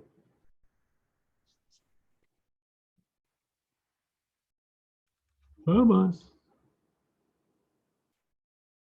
If it ever wants to close.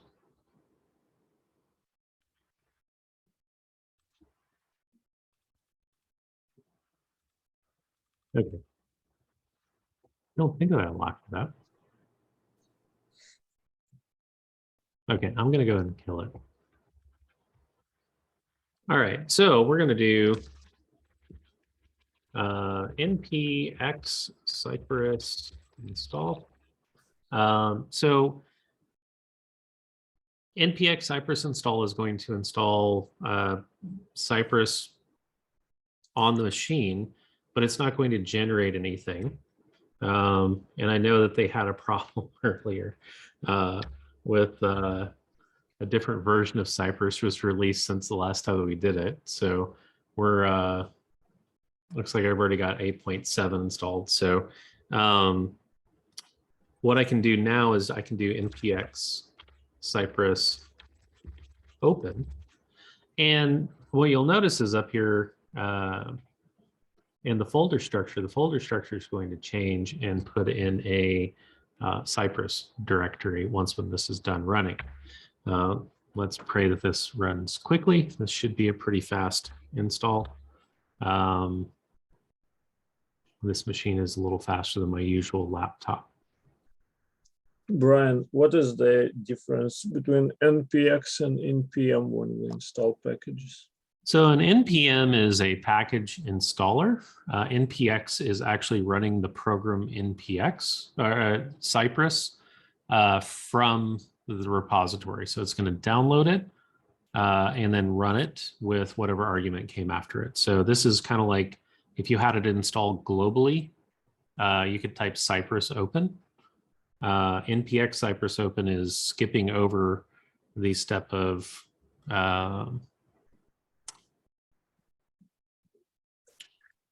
installing it globally, and it's just running it from basically the server.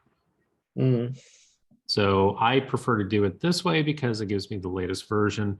Installing things globally is troublesome at best. My day job has a love affair with installing things globally, and we actually have an entire script called reset globals that is designed to reset our npm global installed programs, and it's a mess. Nobody wants to maintain it. Yeah.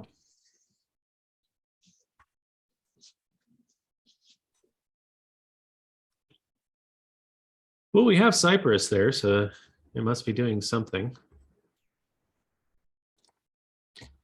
So underneath integrations, I'm just going to do a new file, and I don't know, I'm just going to call this order. And I usually will call it order.spec.js. The spec.js sort of says that it's a test. It's still running. It's going to be a little while, apparently. I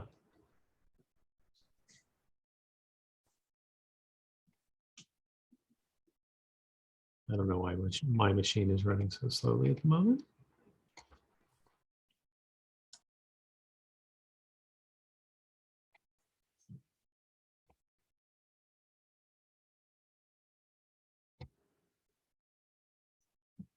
There we go.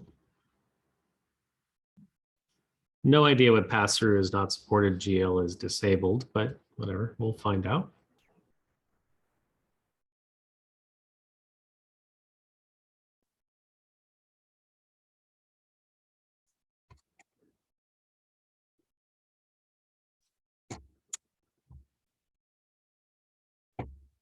might be a good time to take a 5-minute break. And then seriously, the Cypress is only going to take like 15 minutes, maybe 20. So we may be pushing past 9 o'clock my time. Sound good? Yep. Sounds good. Great. I'm going to go grab some water and I'll be back. All right.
Okay, I'm back.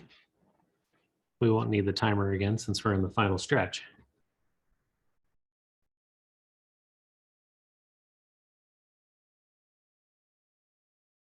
Everybody ready?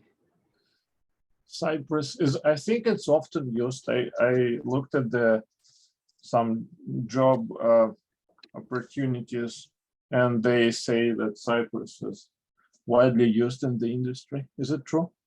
Yep. We use Puppeteer, but that's basically the same thing. You'll find that this is still the same pattern. So if you learn how to do certain things, it's definitely used in the industry. If you go into a job and you say, "Hey, I'm afraid of testing," nobody wants to write your tests. It's that simple. It's kind of like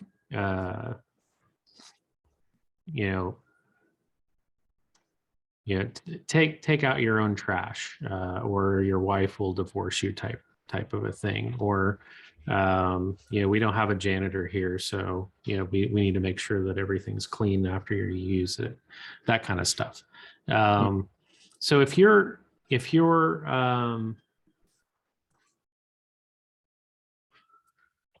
a developer and you can't write your own tests, it's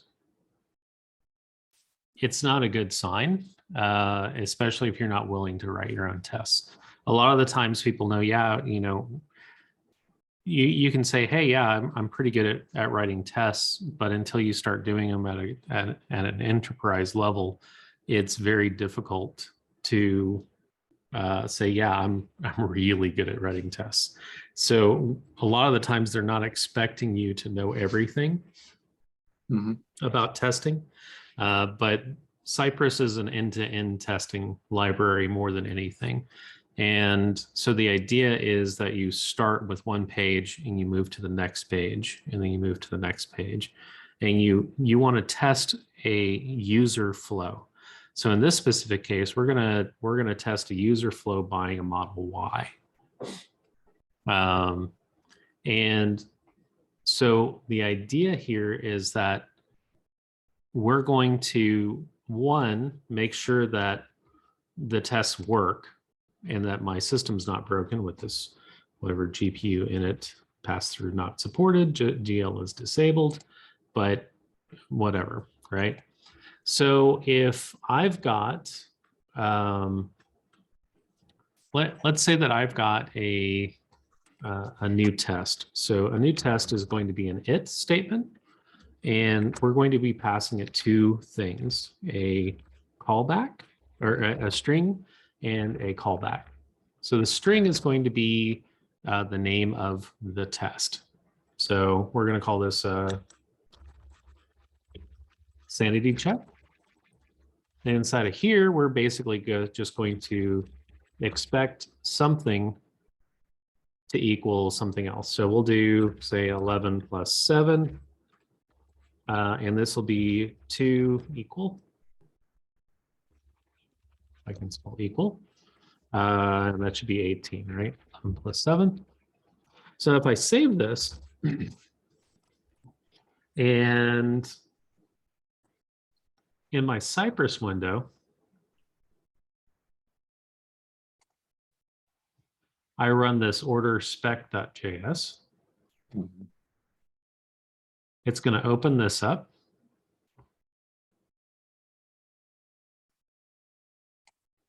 And it's going to do expected 18 to equal 18. Okay, so let me shrink this down a little bit and move that over. So our order spec is working because we got a green check mark on this sanity check right here.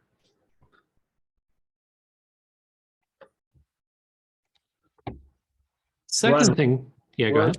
Where did you get this Cypress window? That's when I ran Cypress Open, npx Cypress Open. It opened up a Cypress window here, but it was on my other screen. Okay. And then basically I just drag it over from the other screen over here. Oh, okay, thank you. So the second thing that I'm going to want to do is I'm going to want to do a test suite. So a test suite is a describe statement. And same thing with an it, you're going to want some sort of a description like visit the website. And you're going to have a callback. Inside of this callback, you're going to want to be able to visit the website. So what we're going to do is before each one of these tests, we are going to want to visit the website. So I'm going to need a new tab, a new terminal, and I'm going to have to start my server. Because it can't go in and test anything other than directly going into a server and looking at it. Back here, refresh.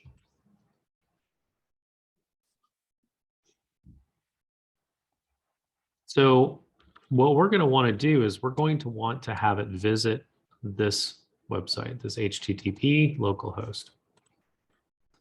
So we'll do a cypress.visit. And then inside of here, we're going to put in where we want it to visit, which is localhost 3000. So if I just save this, bring this over. And I look at this visit the website thing. There's no tests underneath it, but it's there. So this is now a suite. So if I wanted to do more than one test, but I want to make sure that it visits the website and does something after visiting the website, I would put it inside of here. So we'll say it.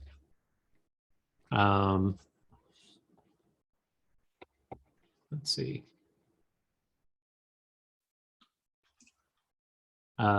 Renders new page.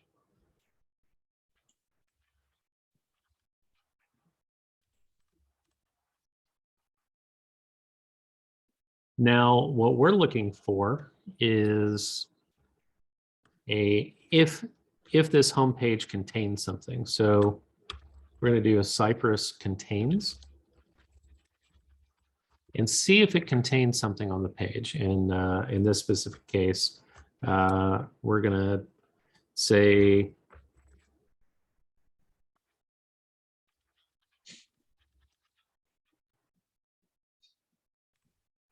official. And if you'll notice, I'm using these backticks here, or not backticks, backslashes here to escape out this character. And it's going to say, hey, I want to see if it actually has the air quotes around official. So let's go ahead and save this. The tests are going to run way faster than I can bring it back over.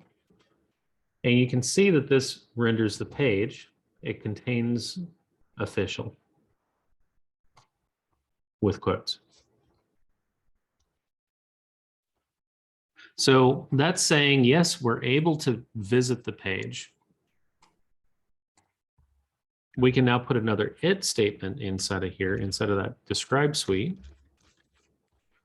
And maybe we'll want to make it so can order a model S.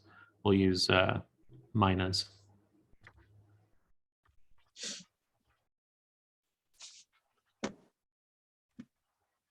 So the first thing that we want to do is we're probably going to want to define what our Coca-Cola is, right? Our model. So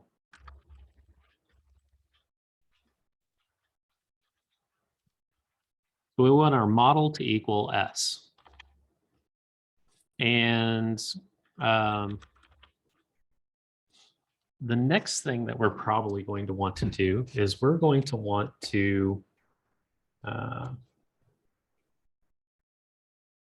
select our data test ID here because we're going to want to be able to click on this link. So we know that it already visits the page because it passed the previous test. So what we wanted to do is we'll just say Model S. No, that's not going to work right. Maybe Model dash S. It's got to be underscore, right? That's right. Is equal to, say, a get. So the sci-get is like a CSS selector. And in this case, what we're going to want to do is we're going to want to do that data test ID equals, and I think that it was just model dash S. Yeah, model dash S. So if I save this again, and I bring this back over, so far the test says that I can order a Model S. I haven't ordered a Model S yet, but that's just what the text says. So it says that I can visit the page and it can get the Model S. So if you'll notice, whenever I'm hovering over this Model S here, you can see that it's got it, it's selected.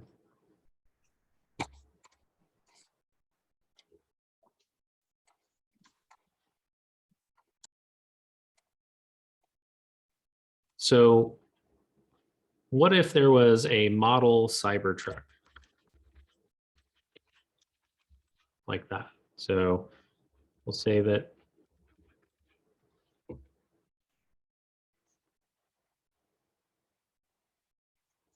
It fails. You can't order a Model S because it's trying to look for a model Cybertruck.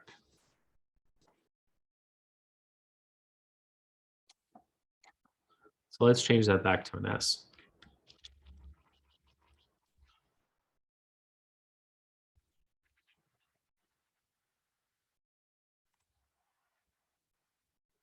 What happens if we click on the Model S? So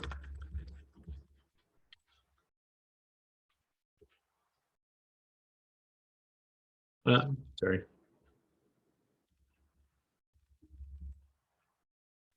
So what we're doing is we have gotten this data test model, the test ID Model S, which is that anchor tag, and now we're clicking on it.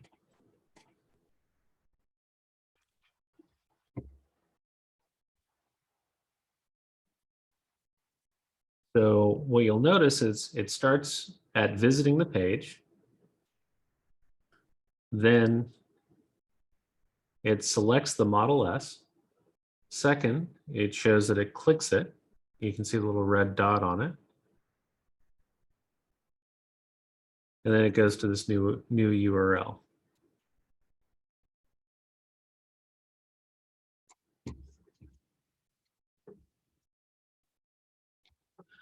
So for me to be able to get to this information on that page,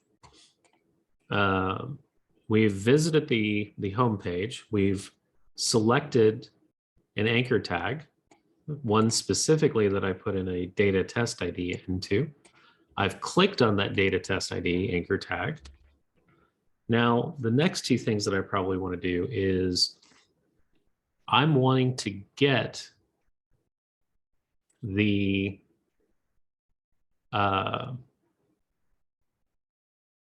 I'm wanting to be able to get information from that page to verify that I'm there. So we had an H2 on that page. And let's take a look at that H2 on this page. Right click, we'll scroll that down. If you'll notice this H2, it doesn't have anything that's unique about it. It's just an H2. So we probably want to have another data test ID. This is the Konami code of testing, by the way, is to be able to do these data attributes. So this is allowing us to select this H2 and see if it's got information in it that we're expecting. So in this case, we're wanting our data test ID to be, I don't know, order form header. Sounds good, right?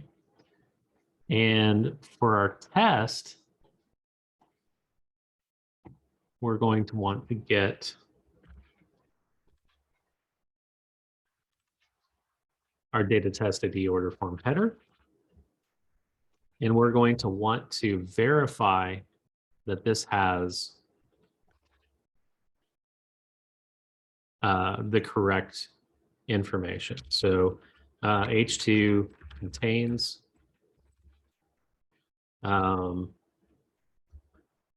let's see, click on Model S. Do this with backtick. So order form for the model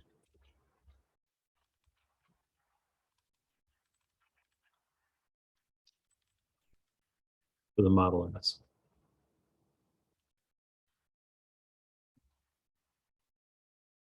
So I drag this back over. I take a look here. So it visits the page, gets the information, clicks, it gets the header, and it contains this information. So far, we're still on the path of being able to order a Model S. We're on the right page. It didn't accidentally go to a Model Y page or a Model 3 page or an X or a Cybertruck or whatever, right? It went to the right place. So the next thing that we want to do is we're going to want to be able to check to see if the submit button is disabled. So if we look at our submit button on this form, it's just a button type submit. Is it disabled? We probably want a data test ID on this. And we'll just call this submit. Submit button. We'll copy this. Because we want to make sure that this form works the way that we're expecting it to. So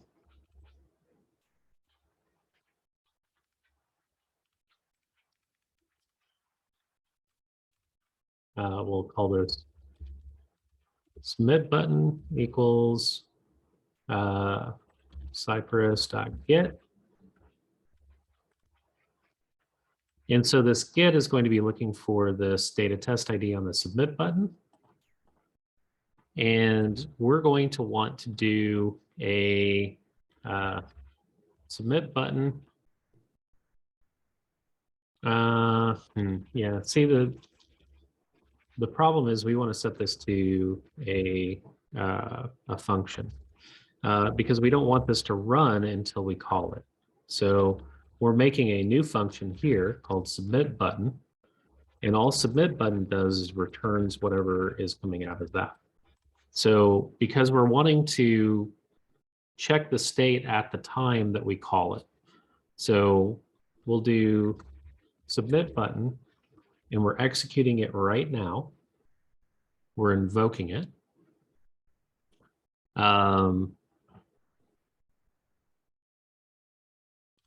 We should, and then this is going to be disabled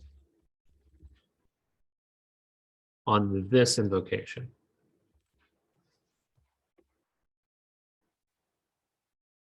So in this case, got that submit button and it expected it to be disabled, and it is. So these are all built into the Cypress testing.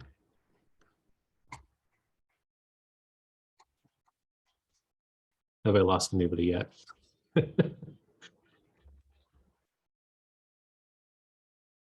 All I'm doing is I'm trying to work through the workflow of how somebody would be ordering a Model S in this case.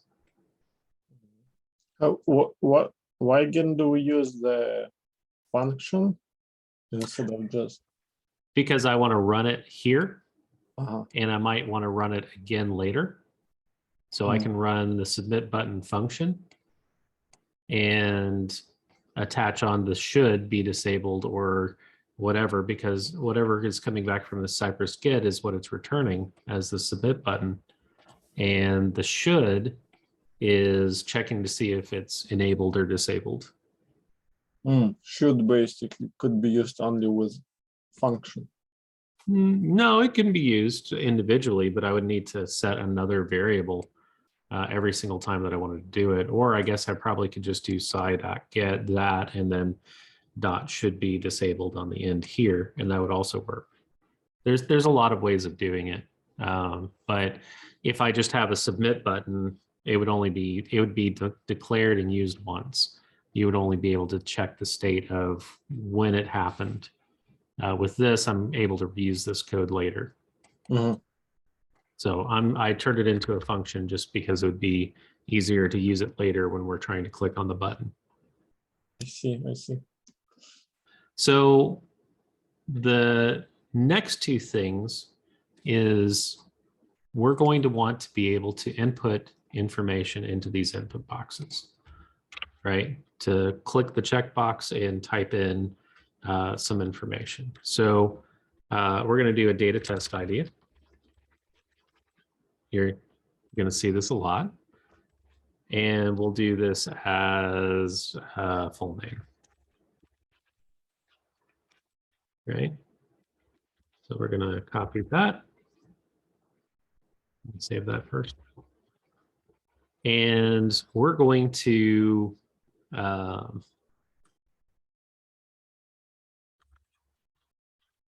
we'll use that pattern that I was just talking about right now, where I'm going to be putting in a get, and then I'm immediately going to be typing into this. So we'll say Mina. And so if I save this, I'll run the test faster than I can move this over. You'll notice it typed in Mina into the order form. You can actually see that here there wasn't anything, then it typed in Mina. So kind of cool.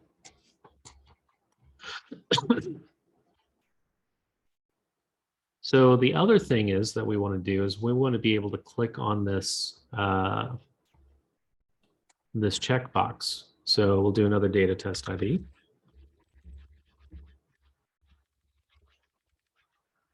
And we'll do, I don't know, I guess accepted sounds fine to me. And we'll do a click event on this. So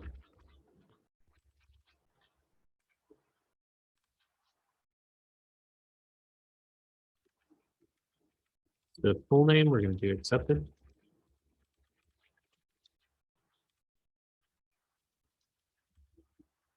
And we're going to click. So if I save this, then, oh, I didn't save the other document. Let's see here.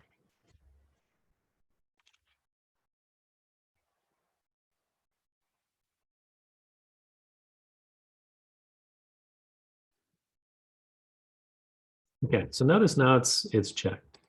You can scroll down here and you can see the get was checked, not checked. And you can also see that a button is now enabled. So let's check the button. So now we can run the submit button function again.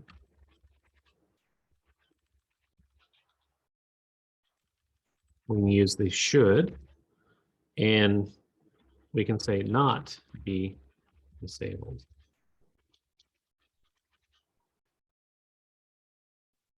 So if I save this, this should work.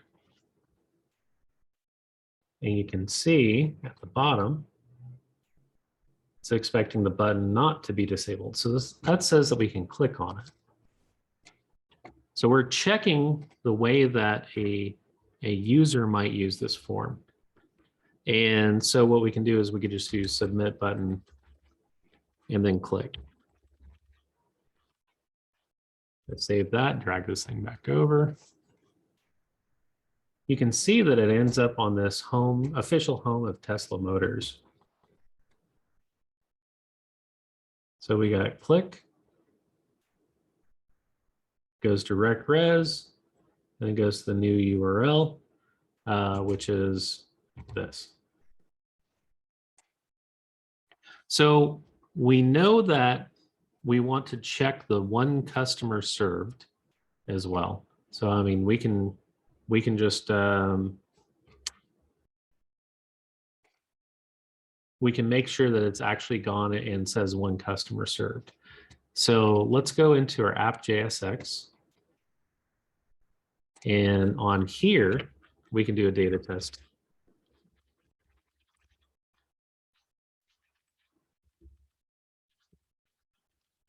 Customers served. Copy. Save that. Don't make that mistake again. And then I can go into here and I can do a Cypress get.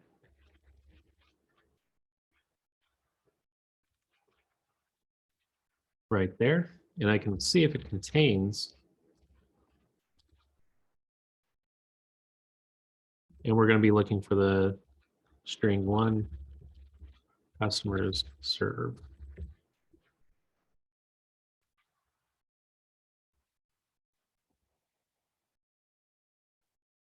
So now what you can see is it does have one customers served. If I refresh, you can see it just cleans through that thing really fast.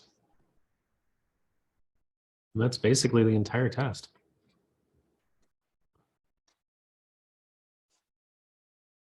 I was wrong. It took a little bit more than 20 minutes. Apologies. Mina, did that help? Yes, a lot. I have a question. Mhm. With the Cypress get, do we have to use the backticks or we can get away with the codes? You can get away with quotes all you want. The biggest problem is that, like, let's say that I didn't have this and I was using double quotes here. You've got to use that backspace to escape back out. So like if you're using multiple double quotes.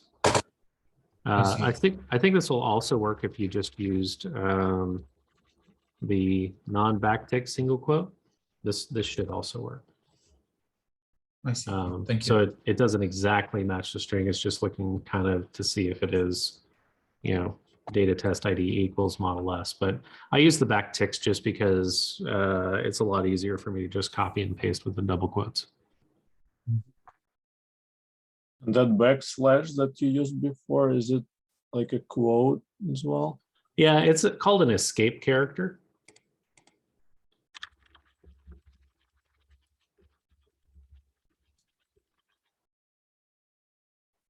So you do just Google JavaScript escape characters. It'll take you to JavaScript strings and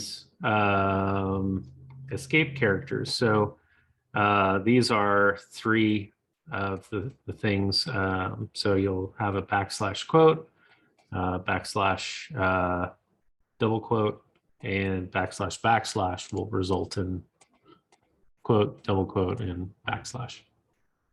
What's the reason to use the back?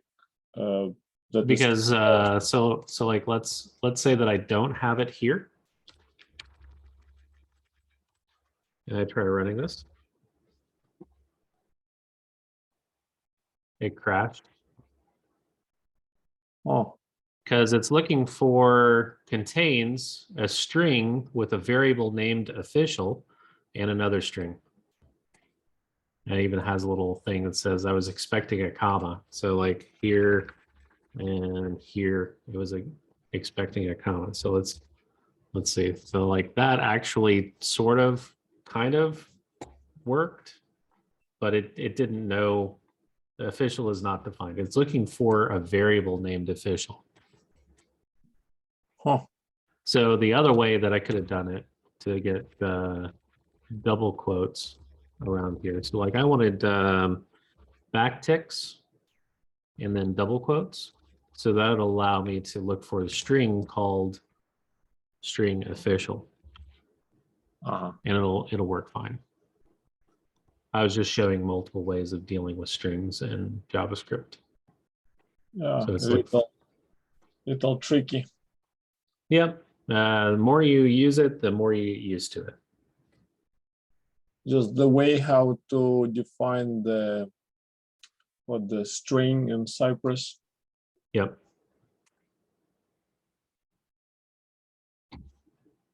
It's not in Cypress, it's JavaScript. Ah, JavaScript. Yeah, the Cypress is just JavaScript. You're just doing things in a certain way to make it so that Cypress can run the code. Yeah, I just never see the escape character before. That's why I was kind Yeah. If you go and you do like see, like in C, that's a little more complicated. They have a few extras. not familiar with C. Yeah. With Python. Yeah. And even Python has escape characters. So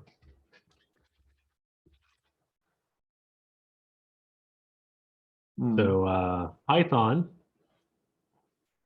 Backslash. is a backslash, and then /t is a tab, /n is a new line, /r is a carriage return. Mm-hmm. You get into more of that whenever you're dealing with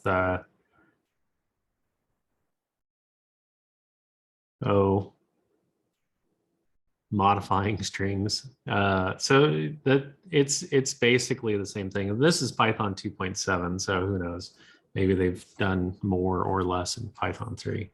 Python 2.7 is a little old. There you go. Mm-hmm. Yeah, so they still have a string, single quote, backslash, new line, carriage return, tab, backspace, form feed, octal, and hex values. So single quotes, they have where you have to escape them out. Mm-hmm. So escape character just a way to say that It just prints a quote. It just prints whatever's after it. But it's because if you already have a quote set, like here, like I'm looking for the actual string quote official end quote. If I have a quote here, it ends right next to each other. So I would have to escape it here, and I would have to escape it here, because this is the definition of a string here, that whole thing between the parentheses. This is saying I want you to look for just a double quote. So these two characters here just lead into, I'm looking for a string value with a single double quote. And this is the ending single double quote. Because if you look at the page for the home, it's got official in quotes. Why that backslash? It's just the way it's been for 50, 60, 70 years. Yeah, no, I was just saying backslash, the first one between double quotes and the second one is just before double quotes. So like if I do this, it'll be a little more clear. Not that far. There. I am looking for this. So this is inside of a string because it starts here. This is the start of the string. This is the end of the string. this slash quote is looking for a double quote inside of that string. And so is this. So I'm looking to have quote official around this word. Right. So if I were to do it more like official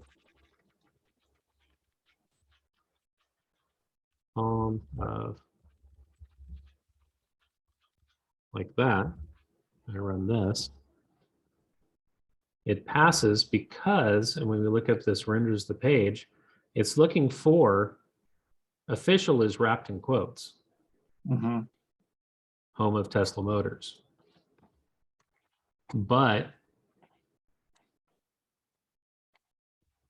because we have these double quotes here, because we're wrapping this in double quotes, we can't use double quotes. Because this is a string value here.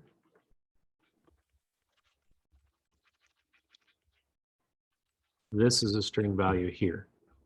But official would be if I were to use something like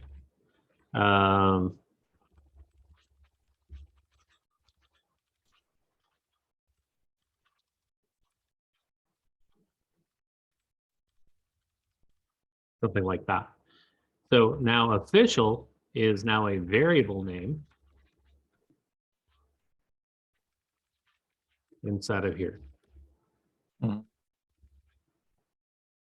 if I save that, I'm just curious as to what it's going to do. Probably still going to fail, but whatever. So I was looking for contains some value, but it doesn't have something called some value. So it got to this point and only used this this variable. So this is just messy. There's nothing nice about it.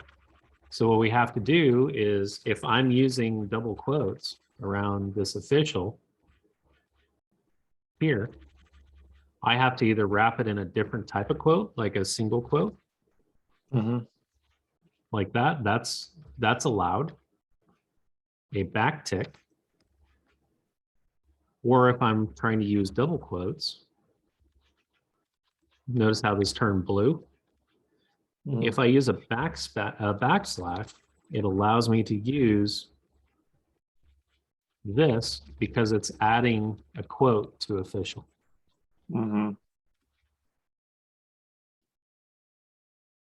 Those are the three different ways of doing it. And I'm afraid you're just going to have to practice it to figure it out. Oh, I got it now. I got it. So, but that's why a lot of the times you'll see me use a backtick around it, because I just don't want to deal with escape characters. And that looks a lot easier to read. Right, but also if you see that in the industry, then you're going to be confused, like what? No, you'll see it in the industry. Yeah. Because backticks didn't start showing up until, I don't know, ES5. So what is that, 2010? So there's a lot of code, like the company that I work for in the mornings, they've got a lot of code that's older than 2010, like gigabytes. Right. And you'll find stuff like this, and in order to make it work with double quotes, they did that. What if you don't understand something in the old code? You have the person to ask when you're Sometimes.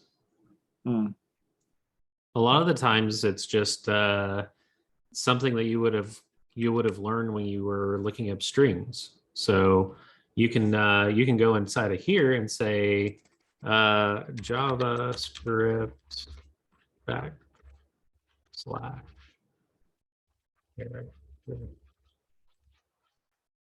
The backslash is an escape character. So I click on here and I've got a Stack Overflow or JavaScript strings. And you read through here and it'll say, oh, it's an escape character. It'll say, okay, well, a backslash double quote just outputs a double quote. Mhm.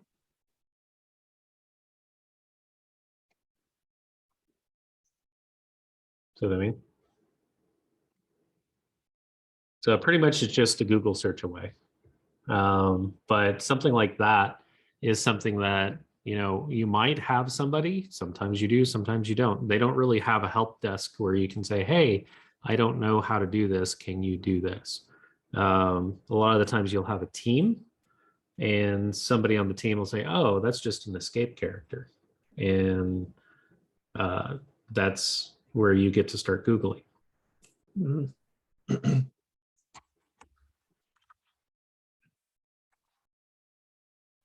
And now it's fixed. So this is looking for official. And so it's looking for the word official, but wrapped in escaped quotes. Otherwise, it just ends the string there.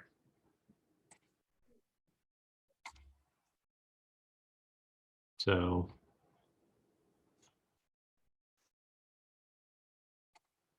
I think that's about it.